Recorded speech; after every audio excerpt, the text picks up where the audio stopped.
Sox are the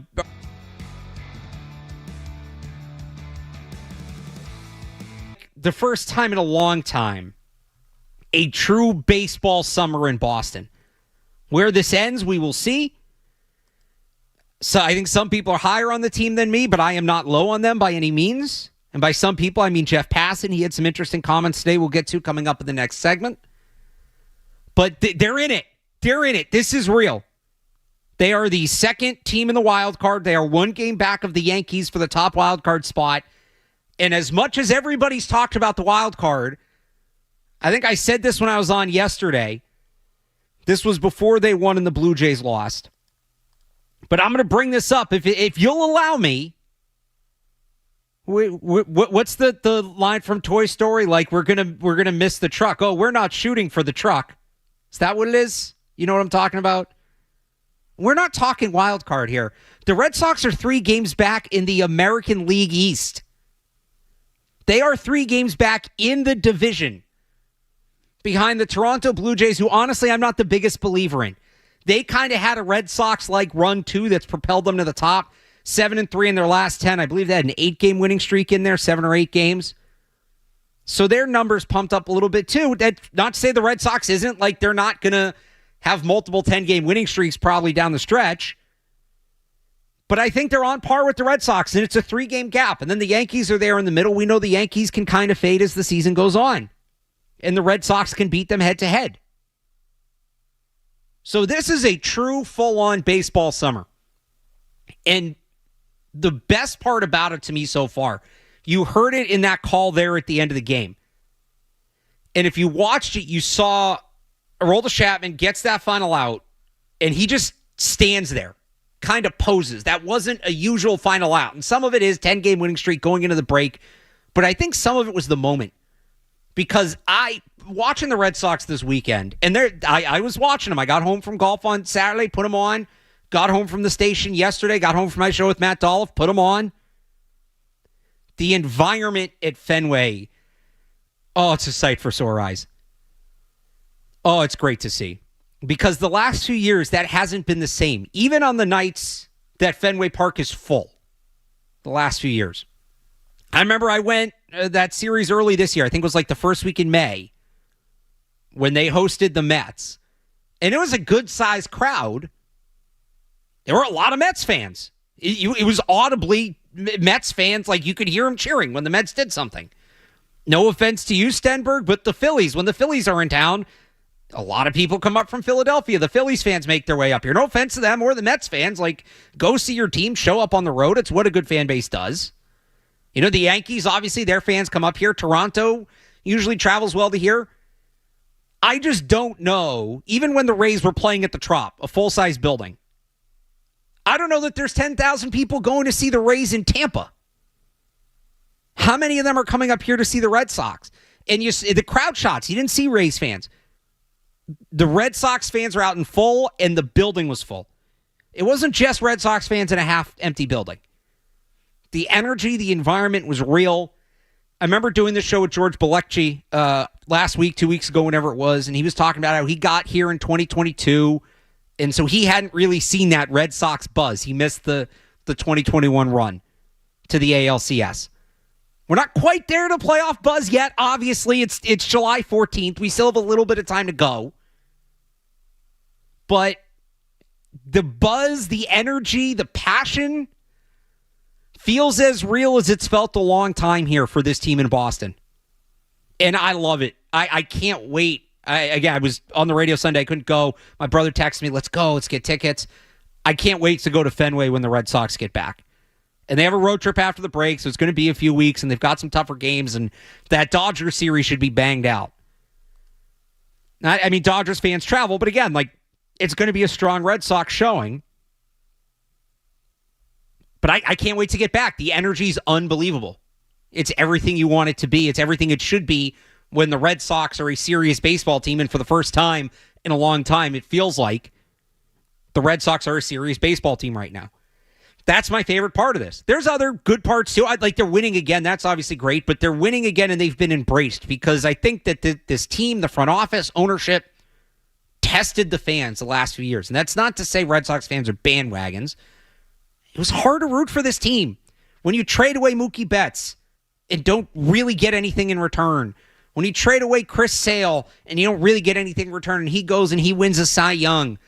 As recently, I mean, we're still less than a month away from the Rafael Devers trade. There were people questioning their fandom of this team. But when they get serious and they win, people will buy back in, and you're seeing that in real time, and it's great. And it feels good to be a Red Sox fan. When was the last time we could say that? It really feels good right now to be a Red Sox fan. If you were at the games this weekend, I want to hear what it was like there at Fenway. 617-779-0985. Call in. Or if you want to talk Red Sox, again, we'll be Red Sox most of the night tonight. I do have some Patriots stuff I want to get to. The Celtics Summer League game is on. We'll be keeping an eye on that if there's any big developments there. But we are going to be big baseball. We'll be talking the Red Sox and super underrated sporting event. One of my favorite sporting events on the calendar, although it's not as good as it once was. Poor intern Luke had to hear me, back in my day with the home run derby talking about Bobby Abreu and Josh Hamilton. But it was better back then. But it's still good. And I like some of the rule changes they've made this year. We're going to be following the derby tonight. We're going to be talking about the derby tonight. I think it's a fun field. Pete Alonso's not in it, that hardo, so he can't run away with it. Cal Raleigh's a great story. James Wood's a great story. Matt Olson, you got a little hometown angle to it. So we'll be watching the Derby tonight, too. And if you're watching along, call in with your thoughts, 617-779-0985. We'll get into, it's a fun event to bet. We'll get into some prop bets in a little bit. We'll pick our winners. I know Luke's excited. We're going to get his thought. You said this is your favorite sporting event, right? More than the World Series? All right, let's think about that one. I get caught up in the moment all the time, too. It happens. I get it. But it's a great one. So we'll be following that. We'll be talking Red Sox tonight. Not just what they've done, but where they're going. Because after we get through All-Star Week, it's deadline season. I would argue it should be deadline season sooner. And I'll tell you why in the interesting update we got on the Red Sox deadline plans, because I referenced that Toy Story line earlier. We're not shooting for the truck. What some people think about this team, where they're at, they may be shooting for more than the truck as well. Some people think they can get there too. We'll get to that next. It's Alex Barth filling in for Joe Murray on the Sports Hub. More Joe Murray coming up on the Sports Hub.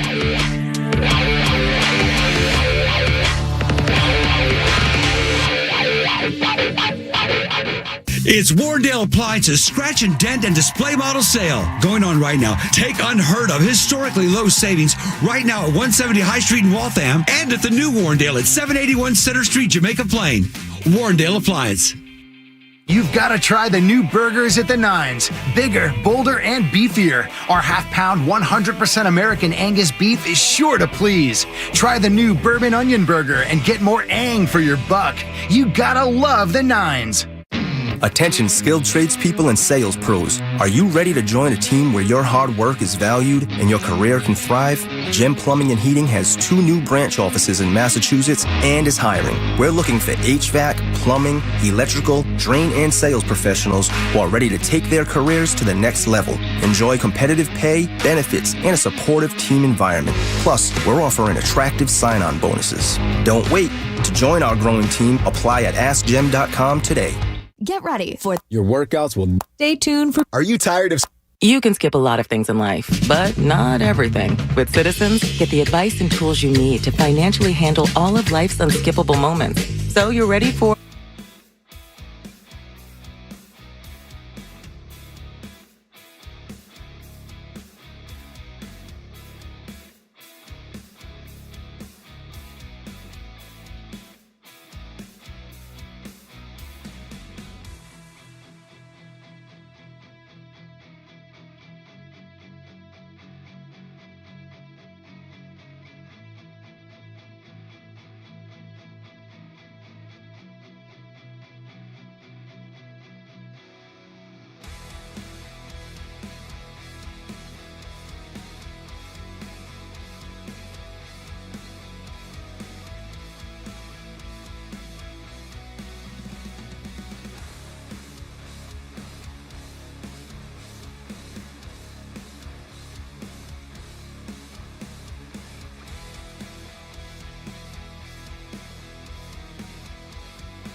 What was that, Jeff Passan? The who? There's a lot to pick apart there. That's a lot of information in a short clip. So he starts off talking about players who aren't being traded.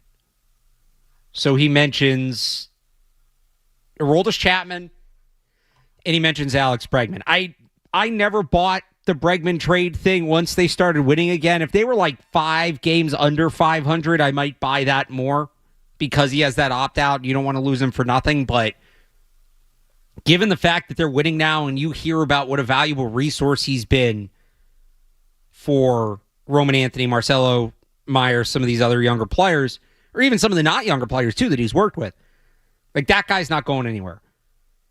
Chapman, I could see.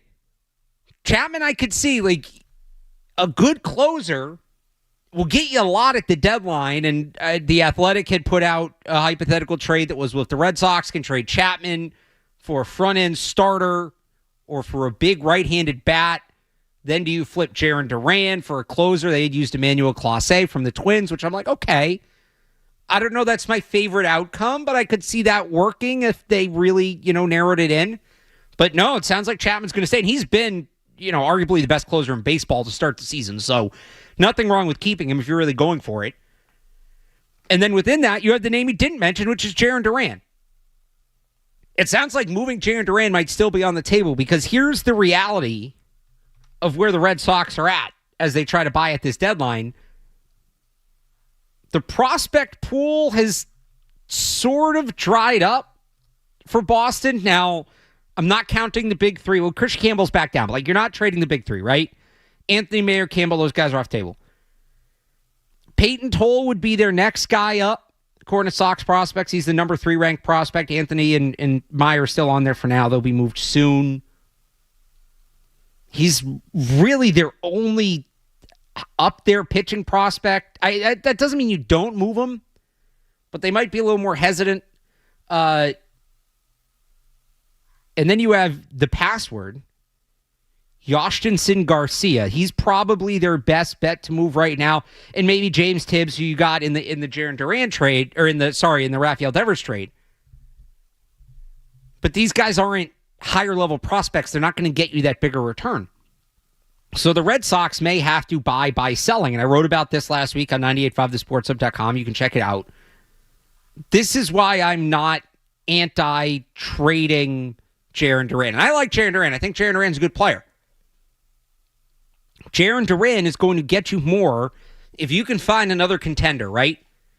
Who wants to buy and they need an outfielder and maybe they have an excess of starting pitching or they have an extra first baseman or just a right-handed bat. Something you could use. And they have a shortage in the outfield versus you have this outfield logjam and you need other things. I could get on board with that. I could get on board with that kind of scenario. If you're going to trade Jarren Duran for prospects, absolutely not. I don't want to hear anything about the future. I don't want to hear anything about the prospect pool. I don't want to hear anything about the pipeline or Baseball America rankings. Any move the Red Sox make needs to be about addressing the Major League roster. That doesn't mean you can't borrow off of it, but you have to instantly replenish it. You can't trade guys like the Devers trade. None of those guys are really impacting the Major League team. Jordan Hicks is up, and he's been kind of a late inning guy, so that's a nice get. We'll see what happens with Kyle Harrison. James Tibbs is still a ways away, and I forget the name of the fourth player they got. He's not even really a ranked prospect with the Red Sox, high-ranked prospect with the Red Sox. That deal was not really about the Major League roster. We know what it was about. It was about offloading the money. So there is really a chance, in a sense, that player-wise, the Red Sox could end up getting more for Jarren Duran than they got for Rafael Devers. And Devers is a better player. Devers is worth more. He's a better player. He's younger. He's got more years of team control. But you have to factor in that $313 million contract, which we based on all the reporting, they have factored in. We know that. That was the return, was getting that off the books. And when they did that, and they had that Zoom conference the next night, or whatever it was, 2 nights later, they talked about the flexibility that gave them and said it, could start as early as this deadline, and we're not waving the white flag on 2025. Well, okay, let's see it. Get aggressive. Now, I understand if you're a little skittish, if you're a little nervous about Craig Breslow doing that. Like, these are some real acrobatics here. You're going to trade Jaron Duran, who's a good player, a good major league player. Not, he was an all-star once. He's a starting caliber player in the league. He's a good player. You're going to trade that guy and get better? What is that going to look like? How are you going to accomplish that? It's not as cut and dry as, okay, here's our, number 3 and number 10 system prospect for your number 2 starter who's on an expiring contract. Like, that's the usual deadline deal. I don't know that the Red Sox have the prospects at this point to do that. And by the way, they can't trade any of the guys they drafted the last 2 days. You can't trade prospects until the end of that season. So the end of that year's World Series. So they can't trade any of these guys until November, basically. So that doesn't help them at this deadline. Might help them down the road. I certainly, they hammered pitching. They hammered college players. We'll get to the draft a little bit. And we'll have Chris Catillo on in the 8 o'clock hour who can certainly give us some more and some better information. But, they have an excess now. It certainly feels like some of those guys may end up being trade bait later on. Not all those guys are going to stay in the system long term. But they're going to have to kind of do some acrobatics to get this done. And the other thing I'd like to see them do to, I guess, further complicate this is just a pet peeve I have about deadlines in general, especially when you're a team like the Red Sox. If you're at the top of the standings, right? If you're the Detroit Tigers, you're the best team in the American League by like 3-4 games, you have an 11-game lead in your division, you can wait until July 29th, 30th, 31st to really start making your moves. You have some cushion, let things materialize. If you're the Boston Red Sox who are playing catch-up, you had a rough start, you're in a competitive wild card mix, you're in a competitive division, I hate when people, July 31st, that's the day it's all going to go down. That's the deadline. No, that's the deadline. That's the end. That's not the beginning. I'd like to see them get a little proactive. Maybe, probably not tonight, this week, maybe, start of next week. Because, one, if you buy early, you're helping set the market. Buying early or making deals early is advantageous to the buyers, not the sellers, because the market hasn't been set for you. And maybe it ends up being a weak market. You benefit on the other side. But for the most part, like, you truly get to set the market. You're not going off of deals other people made as precedent. So it's going to be more affordable, which for the Red Sox, again, they don't have the most robust prospect pool at this point for the kind of deals they need to be making. So it might help them to kind of get ahead and maybe set the value of what some of these players are going to go for. The other thing that helps, let's say they get the trade done by the end of the week, right? So let's say they get it done. They're back to play on the 18th. That's a day shy of 2 weeks before the deadline. The deadline is 2 weeks from Thursday. If you get a batter, if you trade for a hitter, that's another, 10, 12 games that guy's going to be in the lineup? That's a significant amount. When you're talking about, again, they're 3 games back in the division. They're 1 back from the top wild card, and they're only 2.5 up on the Rays from being out of the playoffs. Having that extra bat for 10 to 12 games could make a major difference. 2.5 or 2 weeks, if you're trading for a starting pitcher, that's 2, maybe 3 starts, depending on how you line it up. That can make a difference in a close playoff race. Why wait? And the argument for waiting, of course, is, well, what if this was all fool's gold? It's a 10-game winning streak. They played 2 really bad teams. The Rays are solid, but after that series, they're not a playoff team. And we're going to find out on the other side. They play the Cubs. They play the Phillies. Matt Stenberg's Phillies in Philly. And they play the Dodgers. Those are the 3 first-place teams. Is it still? I actually didn't check after yesterday. Yes, those are the 3 first-place teams in the National League. So you're going to get a really good measuring stick, and boy, I hope they don't wait and see how those go and look at them as an excuse to maybe lessen up on the deadline. I don't think they're going to sell. I think that's out of the question. But we struggle against Chicago and Philly. And by the way, that takes you right into the deadline. They'll have one more series in there at the Twins, and then that will take them to July 30th. They're actually off on deadline day, and then they come back and they play the Astros at home. I hope they don't wait And let's see what we do against these good teams, because it's not going to be as good. They're probably not going to get to 20 straight wins. I'd love to see it. If they can go 5-4 between Chicago, Philly, and LA, I'd be fine with that. 6-3, great. 7-2, you got a sweep in there? Now maybe I'm believing Jeff Passan a little more. They're a World Series team. Especially if they sweep Stenberg's Phillies. There we go. That got a reaction. All right, settle down. Honestly, of those three series, what's the most likely sweep? The Cubs, the Phillies, or the Dodgers? Because the Phillies have been for a first-place team, they've been kind of hot and cold, right? Oh, they've been very bad, yes. So you catch them in the right 3-day span, it can happen. But the point being, it's probably not going to look as good, but it's going to look good. Instead of waiting and letting that stretch determine how aggressive you're going to be at the deadline, capitalize on the momentum you have, get a deal or two done this week, or even maybe over the weekend. So maybe it's not the first couple Cubs games, but fine. And be better suited for this crucial run you have up. There was a graphic today I saw on Twitter. The Red Sox have the toughest remaining schedule in all of baseball. Again, they've got that 3-game stretch coming out of the break. They still have a few more series with the Yankees. They end the season with Detroit, who might not be playing for anything at that point, or that might be about home field in the American League. Not between them and the Red Sox, but between them and whoever. So I'd load up as soon as possible if I was the Red Sox. I wouldn't wait around. I want to see them get aggressive at the deadline.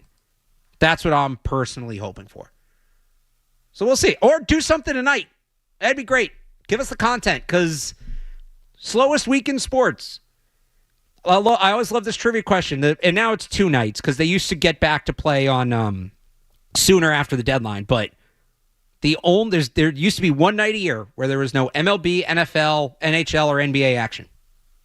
And it was the day after the MLB All-Star game. They've stretched this thing out a little more now. The trivia question's a little dated. But the first ever time I did a solo show was that night. Solo 4-hour night show. And it was the slowest sports day of the year. But we do have the Home Run Derby tonight. So 617-779-0985. You want to talk Red Sox, you want to talk Home Run Derby. It's all on the table. It's Alex Barth in for Joe Murray on the Sports Hub. Sports Hub headline.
here on 98.5 The Sports of Alex Barth in for Joe Murray tonight. Open Talking Red Sox. Those were our opening takes presented by Super Service Today, Massachusetts' #1 provider for residential and commercial plumbing, heating, cooling, and drain cleaning. Day or night, always done right. Visit superservicetoday.com. So Red Sox is going to be on the table all night, 617-779-0985. But we also have the Home Run Derby, which I'm looking forward to. I always like. I know I got bled last year. I was on Felger and Maz on this day last year with Felger and Matt McCarthy, and apparently it is such a me thing to like the Home Run Derby. I guess it is because I like it. I do get a little curmudgeon-y about the Home Run Derby. So I don't like the clock. I don't like the clock rule for a couple of reasons. One, some of my favorite Home Run Derby memories are Bobby Abreu hitting 24 in 2005, which, by the way, is 20 years ago, which is insane. I still remember exactly where I was watching that. Josh Hamilton, a few years later in 2009, hits 28. Legendary performance. And it was, at the time, you got 10 outs. So you got however many pitches. And if the ball, you could take pitches, that didn't count. But if the ball didn't leave the yard or you swung and missed, in Canada's now, you got 10 outs. After 9, there'd be like the golden money ball. And for every home run you hit with 9 home runs, money would be donated to charity.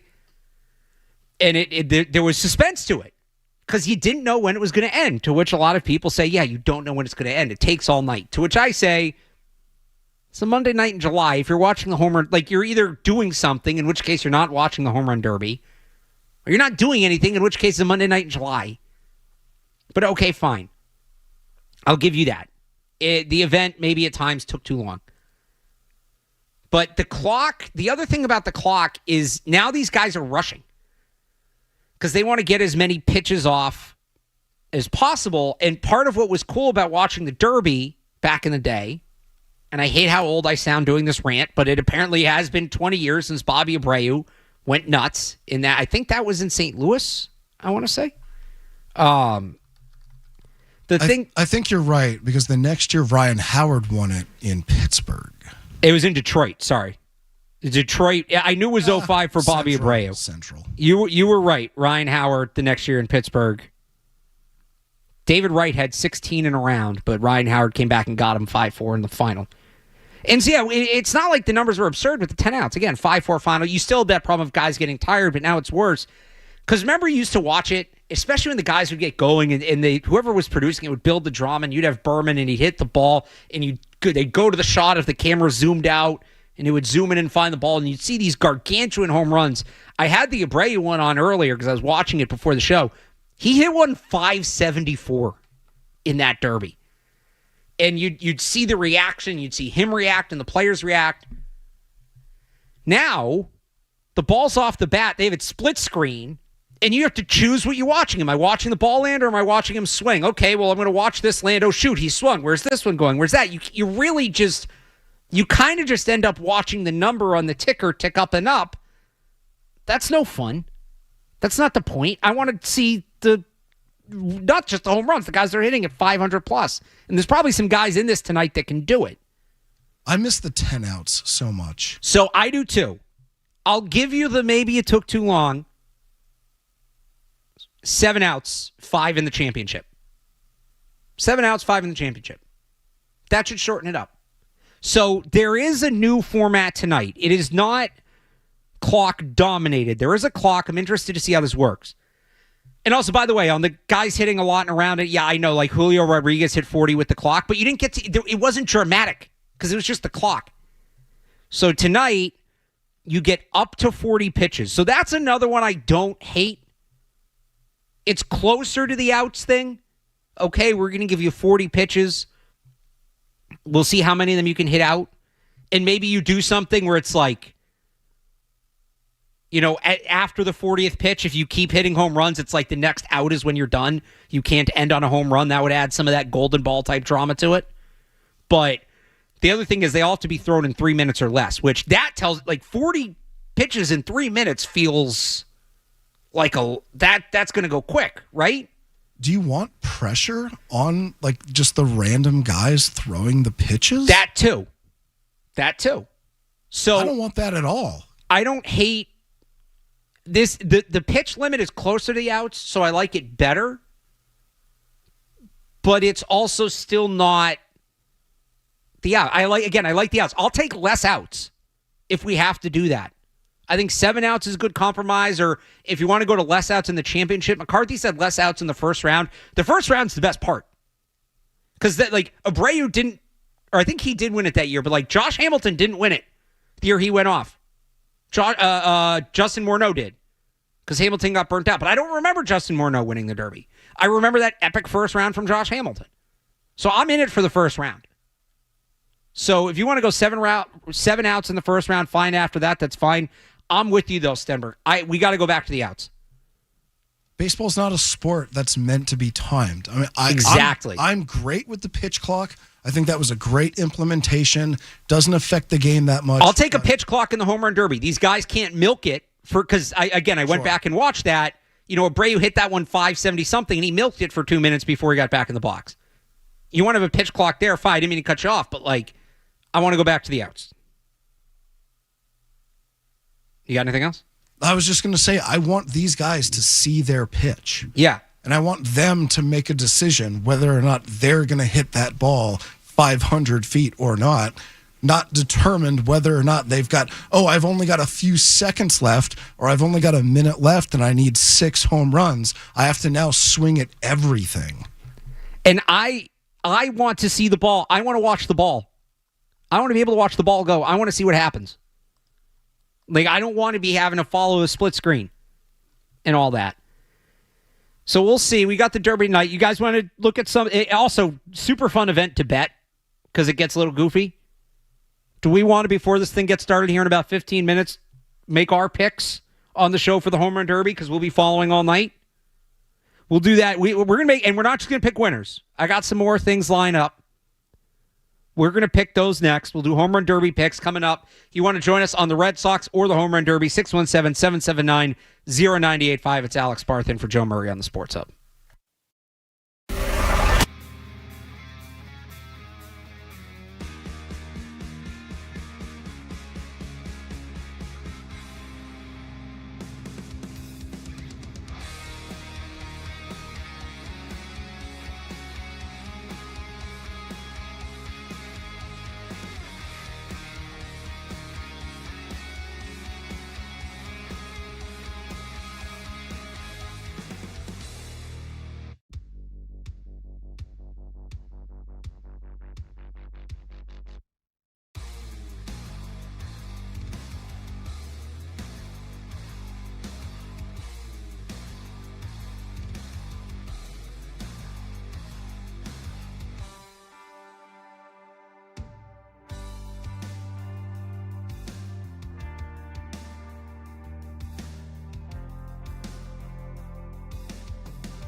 Tonight, talking Red Sox, talking home run derby. You want to join us? 617-779-0985. They're getting Oker, Junior Caminero, O'Neill Cruz, Byron Buxton, Jazz Chisholm, Cal Raleigh, the home run leader with 38 at the break.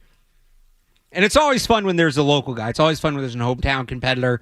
Matt Olson of the Braves is in it tonight. So I went through, I looked up some odds before. Here's what you always got to do if you're going to bet on the home run derby. I say this, and this is just, again, I'm not a financial whatever, and you can tweet at Kendra if you want the real picks. Does anybody actually bet the under for the total number of home runs in the derby?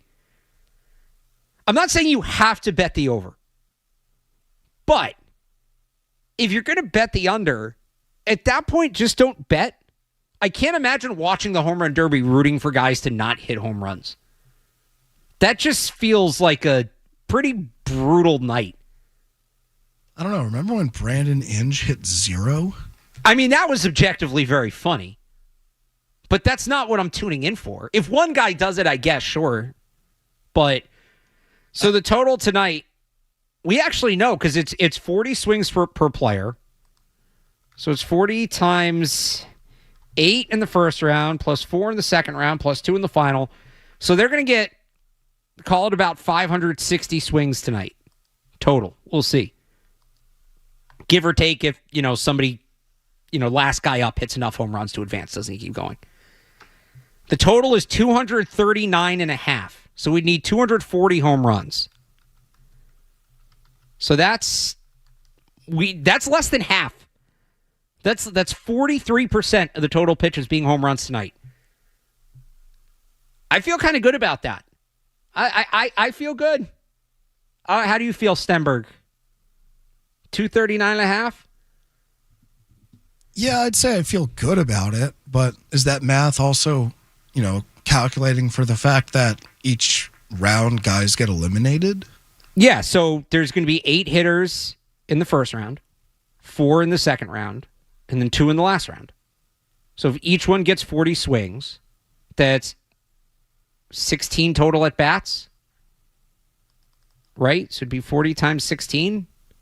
Yeah, 640. Oh, 640. It's even more. I did it wrong. It's even more at bats. I don't know. I might be wrong. This is why you don't do math on air, especially not me. We're not doing Joe math here on the Joe Show. No, we're not. All right, how about this one? This one's a little easier. Longest home run of the night. Over under 452.5 feet. Oh, you got to take the over on that, right? I know Luke looked it up earlier. It's hot in Atlanta. It's like 90 degrees, so guys might get tired. It's not too humid, though. 53 degrees, so thinner air. And the favorite for that, obviously, any guesses for the longest home run? He was a pretty heavy favorite for this. The favorite for the longest home run is a Cal Raleigh? No. O'Neill Cruz. Also the favorite for the highest exit velocity. The guy's kind of like... Yeah, I can see that. When he gets a hold of one, he gets a hold of one. He might not hit the most, but he's going to hit a pretty big one. Will we get a swing off? Yes or no? I'm going to say no. I think in this format, it doesn't help you with it. I doubt it. Those are so rare. Like sometimes you get the extra time, but the swing off is rare. Yeah. All right, how about this one? So again, the competitors tonight, because this is what the Home Run Derby originally was. So it's actually not balanced, but from the American League, you have Brent Rooker, Caminero, Buxton, Chisholm, and Raleigh. And then the National League has Olson, Wood, and Cruz. So it is, right? Am I getting that right? It's 5-on-3? AL versus NL, yeah, that's right. But I think it was even odds. So maybe they really like James Wood or O'Neill Cruz or something? Or Matt Olson? But Jazz Chisholm might not help out the AL. That's true. But that's still 4-on-3. This is what it used to be. It was 4 AL hitters, 4 NL hitters, and they'd award like whoever hit the most home runs, but the league would win. I don't think they clearly don't recognize that anymore because it's unbalanced. I think you have to go with the American League if it's 5-on-3. Maybe you don't believe in Jazz Chisholm. Maybe I saw the odds wrong. You're getting good odds for the NL. Is it odd that Matt Olson's doing this? Why? I just feel like this doesn't seem like his vibe. Like, I think the Braves probably just wanted a replacement for Acuna since he couldn't do it. Yeah. They wanted a Marcell hometown guy Ozuna to do it. I would have thought Ozuna would have. Yeah, I would have expected Ozuna over Matt Olsen. Yeah, that's a good point. I don't know. I guess they did need like a Brave to be a part of it. Just Matt Olsen seems like the odd Brave to do this. I can't find the ALNL odds. I thought I saw them even, but I must have been mistaken. They also have USA versus World for the winner, not the total, but the winner. USA heavy favorite because the Cal Raleigh, James Wood, Byron Buxton. Again, we're not expecting much from Jazz Chisholm. You're basically banking on O'Neal Cruz at that point. It's what Chisholm, Cruz, Caminero for World. Yes. Yeah. So again, that's a 5-on-3. I would definitely lean United States for that. I wish it was even ALNL. I wouldn't hate that. And make that a thing again. Look, I hated, and I guess this wouldn't make sense because they play it at somebody's ballpark. I hated the All-Star game deciding home field advantage in the World Series. I would not be opposed to the Home Run Derby deciding home field advantage in the All-Star game. All right, settle down. It makes no sense, and it probably shouldn't happen. But wouldn't it wouldn't be a little bit fun? I thought you were going to say in the World Series, and I was... No, that absolutely should not happen. Yeah. There's zero... No. I did not like that, how it used to be the winner of the All-Star game would determine the World Series. That was the stupidest thing ever. Yeah, that was horrible. That was awful. I want to get to that in a little bit because that was a really dumb idea. Yeah, and the AL won it like 8 years in a row or something. If you want to put some sort of goofy stakes on the Home Run Derby, like for the league, I think that could be fun. I don't know what it would be. Maybe like the winning, all the players get some money or something. Is it really the home field advantage? Does that really incentivize anybody for the All-Star game? Yeah. No, but it's not a serious event, so it can't be something that's like real. It would just be like you start the All-Star game and, all right, we're in Atlanta, but the American League's the home team because the AL hit 70 home runs last night, and the NL only hit 55. It would be like a dumb, funny thing to do. I don't know. Something I would like it if it was league versus league again. That would be kind of a cool layer on top of it. I'd rather have my outs back. That's ultimately what I'd want. I'd rather have my outs back. But if you can make it an AL versus NL, I could get in on that. Who we got tonight? Who do we got? Stenberg? Dark horse. I'm taking James Wood. You know, I like James Wood too.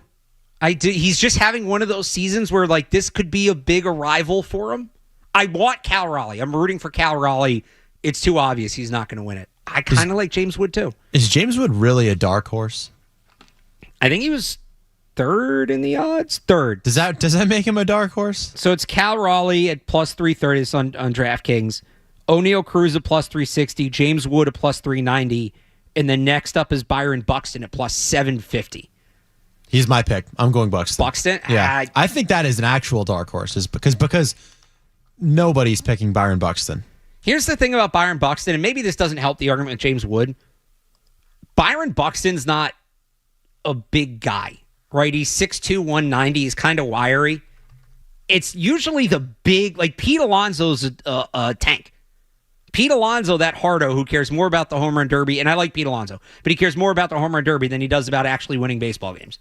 Well, normally it's your corner outfielders and corner infielders that win this thing. Right. Well, because they're big guys, because they have more durability and they're more built to swing a bat. I mean, if you win this, what is it, 40 pitches, 40, 80? You're going to have to, you might have 100-something swings. You have up to 120. They're going to take some pitches. Night. It's going to be a long night. You might have to get 120 swings off in the span of 2.5 hours. James Wood, 6'7", 234. He's a tank. Cal Raleigh, big dumper. Like, we all know the deal with him, right? I usually go with the bigger guys. O'Neal Cruz is another one who's just he's a physical freak. He's 6'7", 240. I mean, I'm just going off the dome. I have no. That's fair. No numbers. I don't mean to kind of like dump all over you here, but no. I was going to say into a different take was I'm when I say off the dome, I mean I have no like statistics to back this up or nothing in my. No, don't like, you don't research a home run derby pick. You do it off the guy. The last guy of James Wood's size to be in such a derby was Judge, and he won it in what was 17. 17, something yeah, like that. Yeah, so it's 17, not 18. Guys of his size have won before. So him and O'Neal Cruz. Raleigh's obviously going to be the favorite because he's just on a tear. Matt Olson, I think Matt Olson makes the final because I feel like the hometown guy almost always makes the final. But yeah, like Jazz Chisholm, those wiry guys never do it. Brandon Inge was not a big guy, and he hit 0. And I'm not saying that's why he hit 0. Yeah, he's 5'11", 190. What? He wasn't a home run hitter. Do you remember what year he was in it? It must have been 2009. He was an all-star. He hit 27 home runs that year. Yeah, it had to have been late on. This is his only all-star year, so I'm assuming it was that year. 27. He must have had like 25 at the break. Maybe this is my hottest pre-Derby take. I don't know that O'Neal Cruz makes the last 4. O'Neal Cruz is boomer bust. He's either I think he could be a first-round exit. He's either going to hit all 40 pitches out, or he's going to hit like 3 and come in last place. There's no in between with him. I think he and Jazz Chisholm are going to go out pretty early. I'm expecting. All right, who do we think comes in last before we wrap this up here? I'm with you on Jazz Chisholm. Luke, if that's your pick. Probably. I'm pondering on it. Come back to me. Stenberg's going to pick Matt Olson, just out of loyalty to the Phillies. Yep, Matt Olson comes in last. The only one we didn't mention was Brett Rooker, so he's probably going to win. All right, we got to check the headlines. We'll come back. More baseball talk on the way. Chris Catillo joins us at 8:22, so stick around for that. We're going to talk about this win streak. We're going to talk about the draft that the Red Sox just had. Ton to get to. Plus your call, 617-779-0985 here on the Sports Hub.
Barth in for Joe Murray here tonight.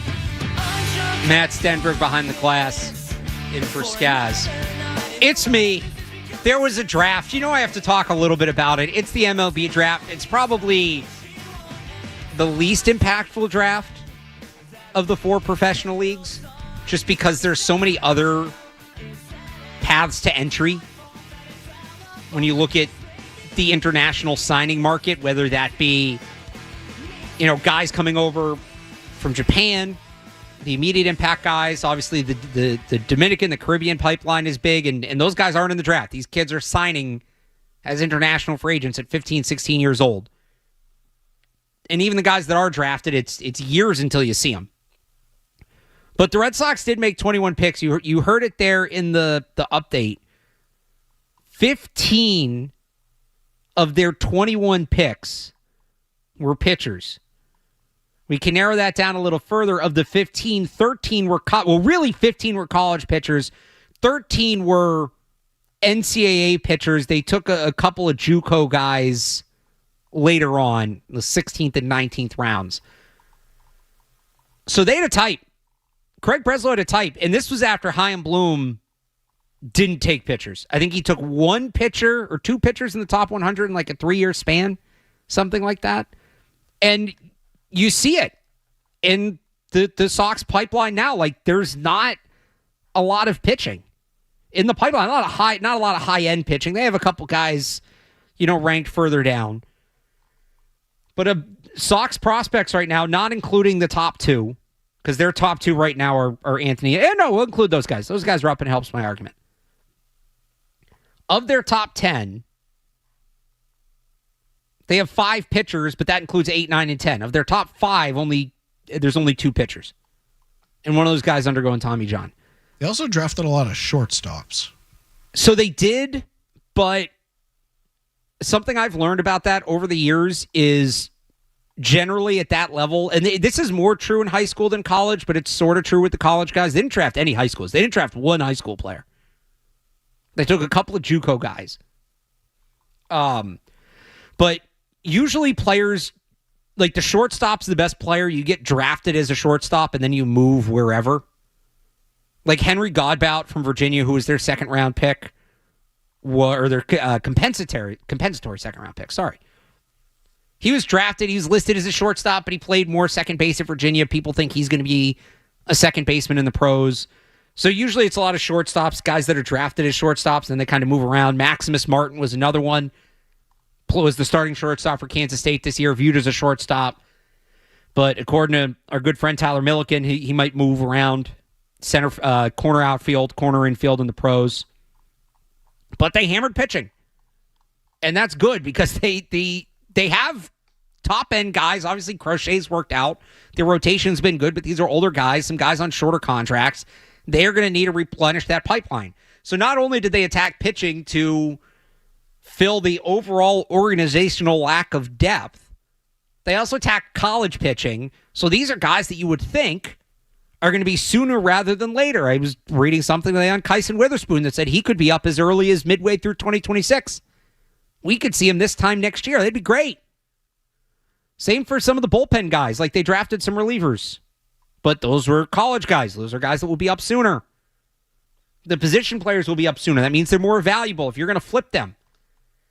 Right? Mason White, they used a relatively high pick on 2 infielders. I mentioned Godbout and Mason White. Godbout's second baseman, so maybe he sticks around. Mason White's kind of a toolsy guy. He's a little undersized, so where's he going to play? You don't see many 5'11", 178-pound shortstops in the majors. Also another lefty. Like, flip him. And they can't trade him at the deadline. They can't trade him till the end of the baseball season, which is the World Series, but he's going to have more value because he'll be up sooner. So, I don't know. Like, I'm obviously not as deep in the MLB draft as I am the NFL draft, but I worked in minor league baseball. I worked in the Cape League, like just understanding basically how this process works. I can't necessarily go through and tell you whether or not guy by guy the Red Sox got studs or bums, but I like their approach. Overall, organizationally, the approach makes sense. One other thing I like that they did, they drafted 2 LSU players. They took the Eagles approach, drafting Georgia guys. Oh, that team won the national championship? Let's go get some of those guys. Anthony Ayenson, their 3rd-round pick, was a starter for LSU this year, transferred from UC San Diego.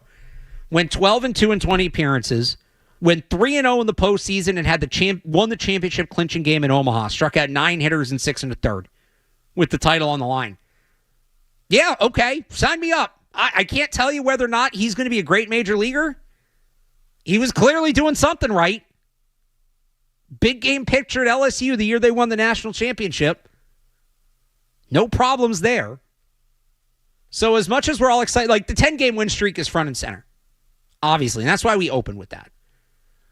But the thing the Red Sox have really, like, this season, even if they make a little bit of a run, let's say they get to the ALCS, right? I don't want this season to be another 2021. I don't want the season to be another, hey, we shut the fans up. They're bought back in. Okay, we can kind of dip out and let's go focus on the soccer team a little bit more for the next few years. Right? The thing that they've lacked and what's been so frustrating about their struggles is they talk about, well, the kids are coming. The kids are on their way. The kids are going to make the difference is, okay, but you're the Boston Red Sox. I get these kids are overall big picture of the future. You have the kind of budget where you should be able to put out a competitive product. Maybe it's not the greatest team you've ever put out there, but you should be able to put out a competitive representative product while you're waiting for the kids. The Red Sox should have sustainability in their success because that's what big markets teams do. Right? You look at the Yankees, you look at the Dodgers. Even in years where they're not great, they're still contending for playoff spots. Maybe once or twice every 10 years they have a true reset year. That's it. The Red Sox have made the playoffs once since 2018. They've made the playoffs 5 times since 2010. 2/3 of the time, the last decade and a half, they have not been in the postseason. That's not how a big market team should operate. So when you look at this draft, it does feel like they've given themselves maybe a little bit of an opportunity. And it's not necessarily with these players. Again, I think some of these guys are trade chips. But all right, you've replenished the pitching. You have a little more flexibility now. You can move some of these guys. You can package them, put them together, and build something sustainable. Because that's what I really think is important. But what do I know? I'm the football draft guy. I know people are probably rolling their eyes. So let's talk to a baseball guy. Let's talk to the baseball guy. Chris Catillo covers the Red Sox for Mass Live, does a fantastic job. He's going to join us next here. It's Alex Barth in for Joe Murray on the Sports Hub. More Joe Murray coming up on the Sports Hub.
What's up, Alex Barth in for Joe Murray. Joining us from Mass Live, he covers the Red Sox. Nice enough to join us on a rare night off, covering a baseball team during the All-Star break. Chris Catillo. Chris, how's it going?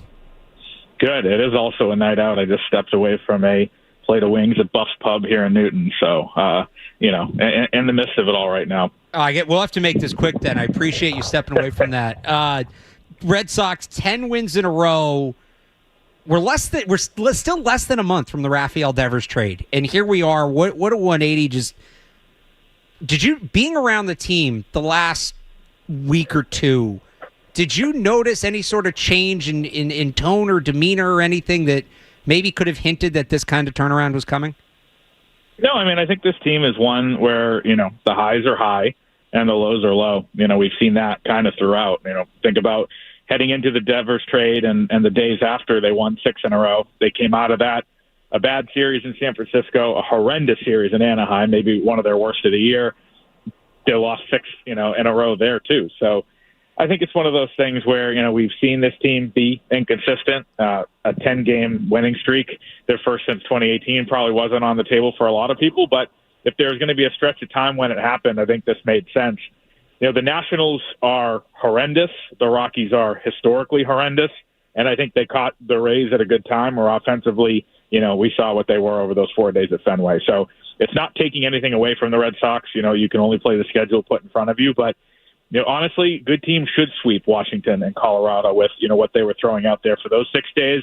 I think where you can really be satisfied or encouraged is in the 4 days against the Rays. That was, a real test against a team that, puts the ball in play usually, pitches well usually, and we saw a lot of that over the weekend, some low-scoring games. And now the challenge is just making sure the momentum doesn't go away and what's going to be a really, really tough 9-game gauntlet coming out of the break. Yeah, you mentioned that. They'll get a reality check here. It's the 3 first-place teams in the National League, the Cubs and Phillies, both on the road, and then the Dodgers come to Fenway. That's kind of it before the All-Star break. What is a successful stretch here for you, whether that be a record, whether that be a kind of showing? I'm sure there will be maybe some deadline decisions that could hinge on this. Look, if they sweep it, that would be great. I'm not expecting it. I'm not counting on it. What's a successful stretch here over the next 9 games? Yeah, if they were to win all 9 in a row, I'm booking out hotels for October, on the Marriott app, easy. But, I think realistically, you look at 4 and 5 or 5 and 4, just to keep a head above water, 9-game stretch, and you're pretty happy with that. If you go 500 against the good teams and beat up on the bad teams, which they just did, again, against Washington and Colorado especially, you're going to be in good shape by the end of the year. I think they're at the point now where, I wrote in Washington a week ago that they're at the point where these wins matter these games matter because Breslow was charting whether he was going to buy or whether he was going to sell. That decision, I think, has to have been made. He wanted to buy before this stretch. Now it's just kind of reaffirmed that they are going to be buyers and they do have needs. So, this is an important stretch, as in the fact that they're going to be tested against really good teams. I think it's not going to determine their deadline fate. But really, it's just about kind of setting the tone, I think, because, we don't have to look too far. A year ago, I think they started July 9-3 or 10-2 or something like that. They had a big series against the Royals at home right before the break. They were flying high. They're 10 games over 500, looking like a good team. They went to LA and get swept. They went to Colorado and lost 2 out of 3 right after the break. And from there, it was kind of an uphill climb. So, this will be important just kind of as a litmus test. I don't think it's going to determine their deadline fate. But, good thing for them is that Friday they play that afternoon game at Wrigley. So they don't have to wait until Friday night to get back going. They'll be the first team or one of the first 2 teams to get back underway. And I think, keeping the momentum going is huge. Again, we're talking to Chris Catillo of Mass Live. So last year, with this 3rd wild card spot, 10 games over 500 got you in the playoffs. The Red Sox are currently 8 over. You mentioned, the 10-game winning streak maybe isn't exactly reflective of who they are. Some of those low lows maybe isn't exactly reflective of who they are either. But, essentially they're 2 games off of playoff pace at this point. Is that, and it kind of feels dumb to ask, they're sitting there as the 2nd wild card. Are they realistically a playoff team? But is this a team that can get to 10 games over 500 and finish the season, you think? 10 games over 500? Yeah, they do have the toughest. I saw one metric today that said they have the toughest schedule from here on out. I think we focus on this 9-game stretch because, they go to Minnesota and it lets up a little bit and they play some middling teams there in early August. They do have a road trip to Houston and San Diego. That's going to be tough. They have 8 more games or 7 more games against the Yankees and 6 more games against Toronto or whatever it is. So there are a lot of really good teams on the schedule. They've already played the Rockies. They've already played the White Sox twice. They've played, they'll play the Orioles a bunch more, which is a bad team. I think it's, the issue being for baseball as a whole, there's a lot of middling bad teams in the American League this year. The Orioles, huge underperformers. The Royals and the Guardians, underperformers. The Rangers, obviously. The Angels are right around 500. So there's kind of that vast middle, and there's not that much in the way of elite teams to raise in that mix, too. I think that helps a team like the Red Sox. If you can reinforce yourself at the deadline and pitch and have, 3 horses in the rotation, which they have now for a month plus, and Crochet, Giolito, and Bayo, then you can beat up on what is not a great league. I think, you look at it 10 games up a year ago, that was a better American League. There was a lot of really good teams, and the Tigers and the Royals and the Guardians all looked good. This year, there's the good teams in the elite, whether it be obviously Detroit and Toronto and New York in the East and Houston out West, but there's not as many legitimate teams. And I think, you'll see teams kind of signal whether they think they're in or out in the next couple of weeks, who's going to buy and who's going to sell. And for some of those teams, the decisions are hard. Do you think it being so wide open and the Red Sox, in some sense, having to play some catch-up, just they had that kind of rougher start, do you think there's any motivation to be one of the first teams to strike and maybe not wait until July 28, 29, 30 to make a big move and maybe in the next week or two try to get ahead of things? Yeah, I mean, there always is, I think, that motivation. Breslow, for everything we say about him, he is bold and decisive. I mean, he traded Rafael Devers after a 6-game winning streak in the middle of June, maybe one of the biggest June trades we've ever seen. So if the deal is right, he's going to be willing to do it, right? He basically, Crochet was early in the offseason. Some of these moves he's made are early and kind of makes a first strike type of a guy, and I think that's been kind of a hallmark of his tenure, at least with the big moves that he's made. The problem is it takes 2 to tango, and if you are, I don't know, pull a name out of a hat, a Tar Heel name, but Zach Gallen with the Arizona Diamondbacks is one of the better rental pitchers available. If you're the Diamondbacks, why make a move on July 18th or 19th when you can wait until the 31st and say best and final offers at 3 p.m.? I mean, that's why these things kind of work the way they do. That's the way that, the market is intended to work, where, teams can wait it out and get teams to outbid each other. So the deadline with the expanded playoffs has become a real seller's market the last few years, where, these teams are all, there's few good players available and a lot of teams that think they have a chance. So that means bidding wars, and that means, late July trades. Just to look ahead a little bit here, Chris, I know there's all this attention on this team that's won 10 games in a row, but they did have the draft over the last 2 days. Pitcher heavy, college prospect heavy. What did you make of their overall philosophy? And do you think these are mostly guys we'll see, or how focused do you think they were on maybe getting trade chips for the offseason? Yeah, I mean, they, I think, decided to have a high floor pitching draft. They weren't taking the projectable 17-year-old from, the middle of Kansas that you could maybe see in 6 or 7 years. These were college arms, as you said, big-bodied college arms, which always project well. And I think pretty notably from the SEC, like all of them, like 10 of them out of the 20 guys that they took, big schools, 2 different guys from LSU that just won the College World Series. They picked a Division III kid who won that Division III World Series and was their pitcher of the year. So he has, championship pedigree. He had a big win, 14 strikeout game against Johns Hopkins and the powerhouse that is. So, I think that they were looking for guys who had been battle tested in whatever way. And I think they kind of leaned into that intangible a little bit. LSU guys, Auburn guys, there's a Kentucky guy, even some of the ACC guys they got, UVA, Wake, some of these kind of big baseball programs. I know, there's a chicken and the egg element to that, right? Like these big programs are going to produce prospects, but there's a lot of high school players on the board too, and they basically completely ignored that and went for, in the first round, an Oklahoma pitcher, then a Tennessee pitcher, and then a Virginia shortstop, and then 2 LSU guys, as I said. So they definitely were, looking at guys who have performed on the big stage in college. And I think, as Devin Pearson, the amateur scouting director, said last night, they think that that's actually telling of guys who might be able to perform in Boston someday. Obviously, we'll find out in about 5 years. One more for you, Chris, before we let you go. Chris Catillo, who already shouted out the Tar Heels once. I just have to ask your expectations for Bill Belichick this year. My whole thing since the beginning was it's Carolina football. The floor is so low that, the ceiling might be high, but the floor is pretty low. I mean, it's been a program that has always underperformed, so it's not like he's walking into an Alabama or an LSU and completely tank them with old school ways.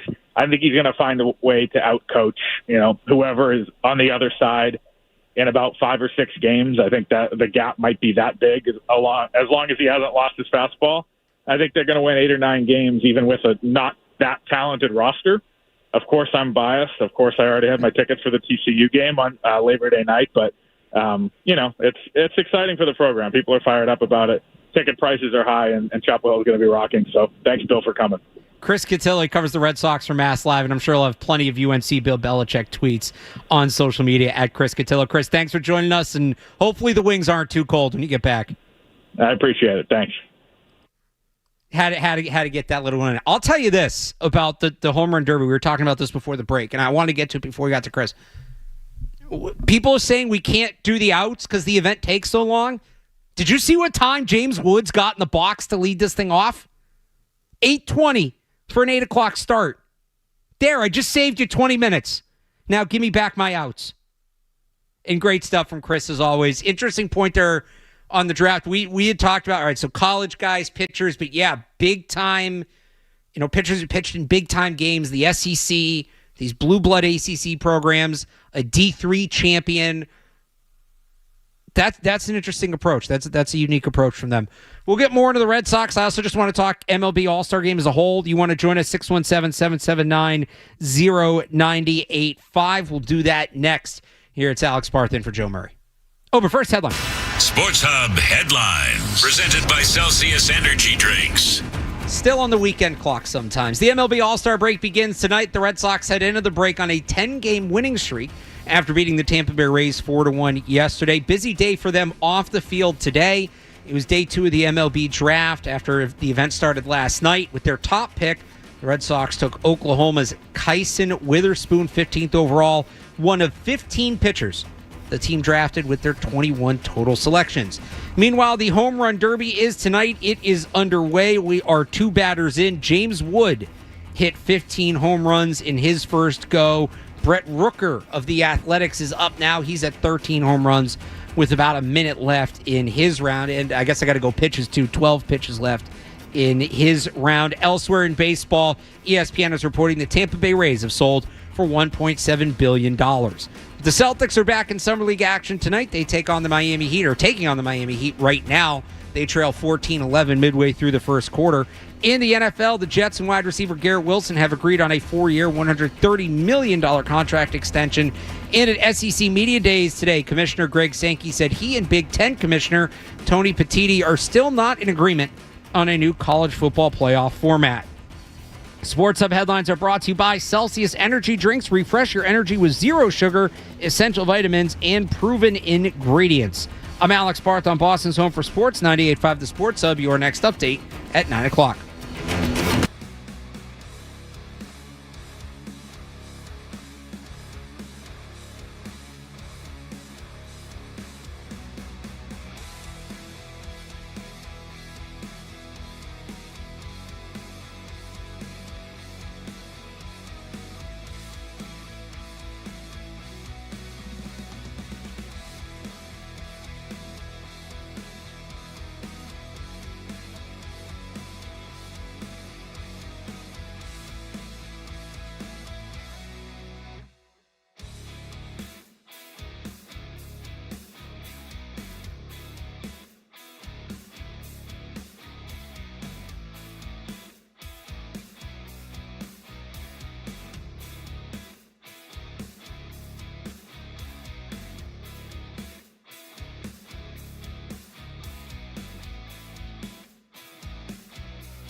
Back here on the Sports Hub, Alex Barth in for Joe Murray tonight on what's been a baseball-heavy show. We'll get to some Patriots stuff in a little bit. 617-779-0985. You want to join us? I do have one more baseball take I want to get off my chest, though, before we move on. And by the way, Home Run Derby update. So, me and Stenberg, you picked James Wood, right? Did you pick James Wood? I did pick James Wood. So we both picked James Wood. He got off to a slow start, but he ended up hitting 16. So how do we feel about that? I feel okay about that. It's not a great number. I don't know what concept to think about in today's home run derby. Well, so Brent Rooker went after, and he got off to a slow start, but then he hit 17, including one that was 471. James Wood's longest was 486. All right, so comparable. Yeah, so they're in a break now. Because, again, it's too slow to have the outs, but we're going to start at 8:25 and take a million breaks. I think it's Caminero that's up now, I believe. So, yep, he's starting right now. So we'll keep you updated. James Wood still in it. Still waiting on... O'Neal Cruz is going to put on a show. I don't know if it's going to be a good show or a bad show, but it's going to be legendary one way or the other. The other take I wanted to get to, though, while we're waiting for that, baseball-wise, is the Rays being sold. Because... I'll actually tie this back into the home run derby. Maybe 5 years ago, 10 years ago, certainly. Cal Raleigh would be a household name right now. Cal Raleigh would be one of the biggest names in sports. If you don't know who he is, and this is kind of my point, he is the catcher for the Seattle Mariners, and he has 38 home runs at the All-Star break. He is on a pace that has put him in company in terms of like most home runs since the break. He's there with Sammy and McGuire in 98, Bonds in 01. Like, that is his company right now. Is he going to push Bonds 71? I don't know. Could he get 60? Certainly. It was a big deal for Aaron Judge a couple years ago, but he's a Yankee. That's a little different. But it feels like there should be more buzz about Cal Raleigh, and there's not, because baseball is... It is what it is. It's slowed down a little bit. It's not as popular. And I think another sign that's indicative of that, and yes, some of this is due to the hurricane that hit South Florida last year, but you have two teams playing in minor league stadiums, which is just not a good look for the league. Now, the A's one is inexcusable. First of all, if you're going to play in a minor league stadium, you're moving to Vegas, go play in the minor league stadium in Vegas. Kick them out instead of the team in Sacramento. That makes no sense to me. And then obviously the Rays. But the Rays are going to need a new stadium. We were talking about this the other night. We were hanging out with Matt McCarthy, me and Stenberg, another Ithaca guy on this Ithaca Takeover. And does Florida have room for two baseball teams? I don't think Florida has room for one baseball team. I think you have one. There's enough of a population down there you can have one. They don't care about either of them. Did you see the... Florida's a college football state. Well, so did you see the tweet that was going around where somebody had circled like the general South, not including Florida, and pointed out it's crazy that this is such a big baseball area, but there's only one baseball team in here in the Braves. That area had won 5 SEC championships, has one baseball team. And there's some baseball cities in there. Nashville's a good baseball city.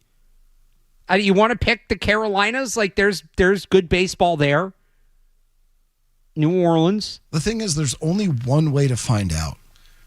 Like, I don't know if anyone thought that Denver was going to be such a good baseball city, and then they sold out Mile High the first year. Yeah. The Rockies showed up, and I don't know if that record will ever be broken because they sold out a football stadium to watch baseball. Well, the Dodgers played at a few games at the Coliseum. I think that was before that. But yeah, no, you're right. That's going to be... And I saw somebody talking about this the other day. It's a shame that the Rockies aren't good because that's an unbelievable environment when they are. So the group that bought them is led by a guy named Patrick Zalupski. Sure. Who's based out of Jacksonville, Florida. So maybe this conversation is a bit premature. They should have a talk about moving the Rays. I know, hot take, the Rays don't belong in Tampa, but I would look at moving that. I would look at Nashville. To me, there's 3 or 4 cities when you talk about who's next in Major League Baseball. And there's been some talk of expansion, too. Montreal should get a team back. Obviously needs a new stadium. Can't play at the Olympic Stadium. But Montreal, Nashville, and then somewhere else in the Pacific Northwest, you put another team up there, whether that's Portland, whether that's Vancouver, you put another team in Canada, what have you. I don't know, Stenberg, am I missing anything? I feel like Tampa needs to move somewhere still in the Southeast. So I think Nashville qualifies, relatively speaking. I think that could work. Like, it strikes me as a place that could work. It's just we don't have the information. So, again, you have to figure out whether or not that will work, do a focus group or whatever, figure it out. Well, the other thing you could do is if you moved them there, and again, they made this part of the expansion, you go to 32 teams, you go to 4 divisions like the NFL and have 4 teams per division. You could have an American League South of the Rays, the Rangers, the Astros. I don't know who that 4th team would be. Maybe that's another expansion team. Maybe you do Nashville and the Carolinas, but that feels too close. I don't think you could do that. That feels too close. Could you get away with the Orioles in the South? Probably. And then that would leave the American League East as the Red Sox, Yankees, Blue Jays, and then if you add Montreal, unless you want to keep Montreal in the NL. The Royals in the South. Oh, that's actually good. That's a good one. The Royals. So you would have Nashville, the 2 Texas teams, and the Royals. Yeah, I think and that's your actually, AL South, and that'd be a good division. Because you don't want to break up rivalries, which is always like the biggest right. That's the other part of it, yeah. when it comes to that's why the Dolphins stayed in the American League East and the Colts moved to the Central, which is one of my favorite what-ifs in sports history. NFC East. And the Cowboys, that's right. No, but you're too young to remember this. Imagine if the Colts had stayed in the AFC East instead of the Dolphins. You would have had Brady and Manning in the same division. They were already there. This was 2002. Those guys would have been playing each other twice, maybe 3 times a year, every year. But Royals, the Nashville Rays, the Rangers, and the Astros, that could be a division. That could be a fun division. And then what does that leave you in the East? It would be the Red Sox, Yankees, Blue Jays, and Orioles, right? Which you're not breaking up any rivalries there. I know Red Sox Rays is like a weird new rivalry. That doesn't count. You then have to implement what you're going to have in the AL West because you're taking 2 teams out of the West. So you assume you're probably expanding. One of those expansion teams is going to have to be West, right? Because we're not talking about expansion at this moment. We're talking about moving the Rays. So that still gives you 2 teams. Well, but we're also building 4 teams divisions, which is under the impression that... Right. Oh, I get what you're saying. Okay. But what I'm saying is like what we've just done with creating an AL South, so to speak, is a realignment and not an addition. Well, so you're going to have the A's and the Angels. Those are 2. I guess we've implemented Nashville. But maybe the Well, look, the Royals aren't going to the North, right? The North is going to be the remaining AL Central. It's going to be the Twins, the White Sox, the Tigers, and the Guardians. Yes. Oh, no, but we put the Royals in the South, so we can't put them in the West. Correct. So who does that leave us? A's, Angels. There should be one more team. Who are we missing? The White Sox? No, because it's going to be White Sox, Twins, Tigers, Guardians in the North. You say the Mariners? Well, I did not say the Mariners. That's why. Oh, all right. We're talking about Western teams. Yeah. And then an expansion team probably in the AL West. You want to call that Portland? You want to call, and that creates natural rivalry with the Mariners.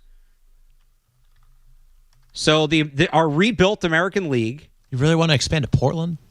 Where else in the West? Vancouver? Could you get away with New Orleans being in the West? I mean, New Orleans is in the West in basketball. That's what I'm saying. Yeah, but not if the Texas teams, they're east of the Texas teams. Also, is that too close to Nashville? We got 3 teams in the West right now. We've got Seattle, Vegas, and Anaheim. I mean, you could go back to Oakland. They're not going to do it. I don't think you can go back to Oakland right now. You would have to have a Pacific Northwest expansion team. Right. Twins? No, Twins are in the North. I think it's Portland or it's Vancouver. So who's in the North again? Say it again. The North would be the AL Central minus the Royals. It would be the Twins, White Sox, Tigers, Guardians. Okay, what if that one's easy? They're all right there. They're all right. What about together. this? What if we went Twins to the West and then you added an expansion team in Montreal for the North? I know what Stenberg's going to say. you would just have a lopsided amount of teams in the American League at that point. I also you want Montreal's an NL city. Montreal is the National League city as well. Okay. We'll say Pacific Northwest. We'll figure it out. Or is there another city? Maybe Sacramento likes having the A's and says we want a professional team.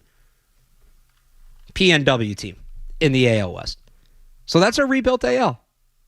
We just did that off the cuff. Utah. No, I'm just kidding. Please, no.